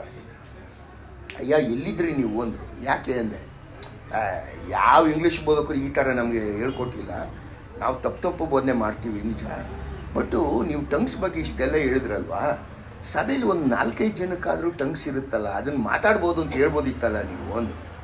ಹೌದಾ? ಅಲ್ಲಿ 1 ಕೊರಿಂಥ 14:34 ಒಂದು ವಚನ ಇದೆ, ಓದಿದ್ರಾ ಅಂದೆ. ಏನು ಅಂದರು. ಅರ್ಥ ಹೇಳು ಇಲ್ಲದೆ ಹೋದರೆ ಮಾತಾಡೋಕ್ಕೆ ಹೋಗಬೇಡ ಅಂತಿದೆಯಲ್ಲ. ಎಲ್ಲದಕ್ಕೂ ಉತ್ತರ ಇಟ್ಟಿದ್ದೀರಲ್ಲ ನೀವು. ನಾನು ಇಟ್ಟಿಲ್ಲ, ದೇವ್ರ ವಾಕ್ಯ ಇಟ್ಟೈತೆ ಅಂದೆ. ಅಂದರೆ ನೋಡ್ರಿ, ಎಲ್ಲಿಗೆ ಹೋಗಿ ತಲುಪಿದ್ದೇವೆ ನಾನು ನೀವು. ಈ ವೇಷ ಯಾಕೆ ಮಾಡ್ತೇವೆ ನಾವು? ಜನರನ್ನು ವಂಚಿಸೋದು ಮಾತ್ರವಲ್ಲ, ದೇವರನ್ನು ವಂಚಿಸಲಿಕ್ಕೆ ಹೋಗ್ತೇವೆ. ಇದು ನೀನು ನಾನು ಸತ್ಯವನ್ನು ಅರ್ಥ ಮಾಡಿಕೊಳ್ಳೋದ್ರೆ ನಾವು ದಾರಿ ಹೋಗ್ತೇವೆ. ಅದರಿಂದ ಈ ಟಂಗ್ಸ್ ಬಗ್ಗೆ ನಾವು ಕಲ್ತಿದ್ದೇವೆ. ಮುಂದಿನ ಸಲ ನಾನು ಬರುವಾಗ ಪ್ರವಾದಿಸುವರ ಇದೆಯಾ? ಇವಾಗ ಪ್ರವಾದಿಗಳಿದ್ದಾರಾ? ಯಾಕಂದರೆ ಪೌಲನ್ ಬರೀತಾನೆ 1 ಕೊರಿಂಥ 14:39 ಪ್ರವಾದಿಸುವರವನ್ನು ಆಸಕ್ತಿಯಿಂದ ಬಯಸ್ರಿ ಅಂತ ಬರೀತಾನೆ. ಹಾಗಾದರೆ ಪ್ರವಾದನೆ ಅಂದ್ರೇನು? ದೇವರು ಹಿಂದೆ ಪ್ರವಾದಿಗಳ ಮೂಲಕ ಹೇಗೆ ಮಾತಾಡ್ತಾ ಇದ್ದ, ಇವತ್ತು ಹಾಗೆ ಮಾತಾಡ್ತಾನ? ಪ್ರವಾದನೆಗಳು ಇದೆಯಾ ಎಂಬುದನ್ನು ಮುಂದಿನ ನಾವು ಕಲಿಕೆ ಹೋಗೋಣ. ದೇವರು ತಾನೇ ವಾಕ್ಯನ ಆಶೀರ್ವದಿಸಲಿ. ಕರ್ತನ ಸ್ತೋತ್ರವಾಗಲಿ. ಆಮೇಲೆ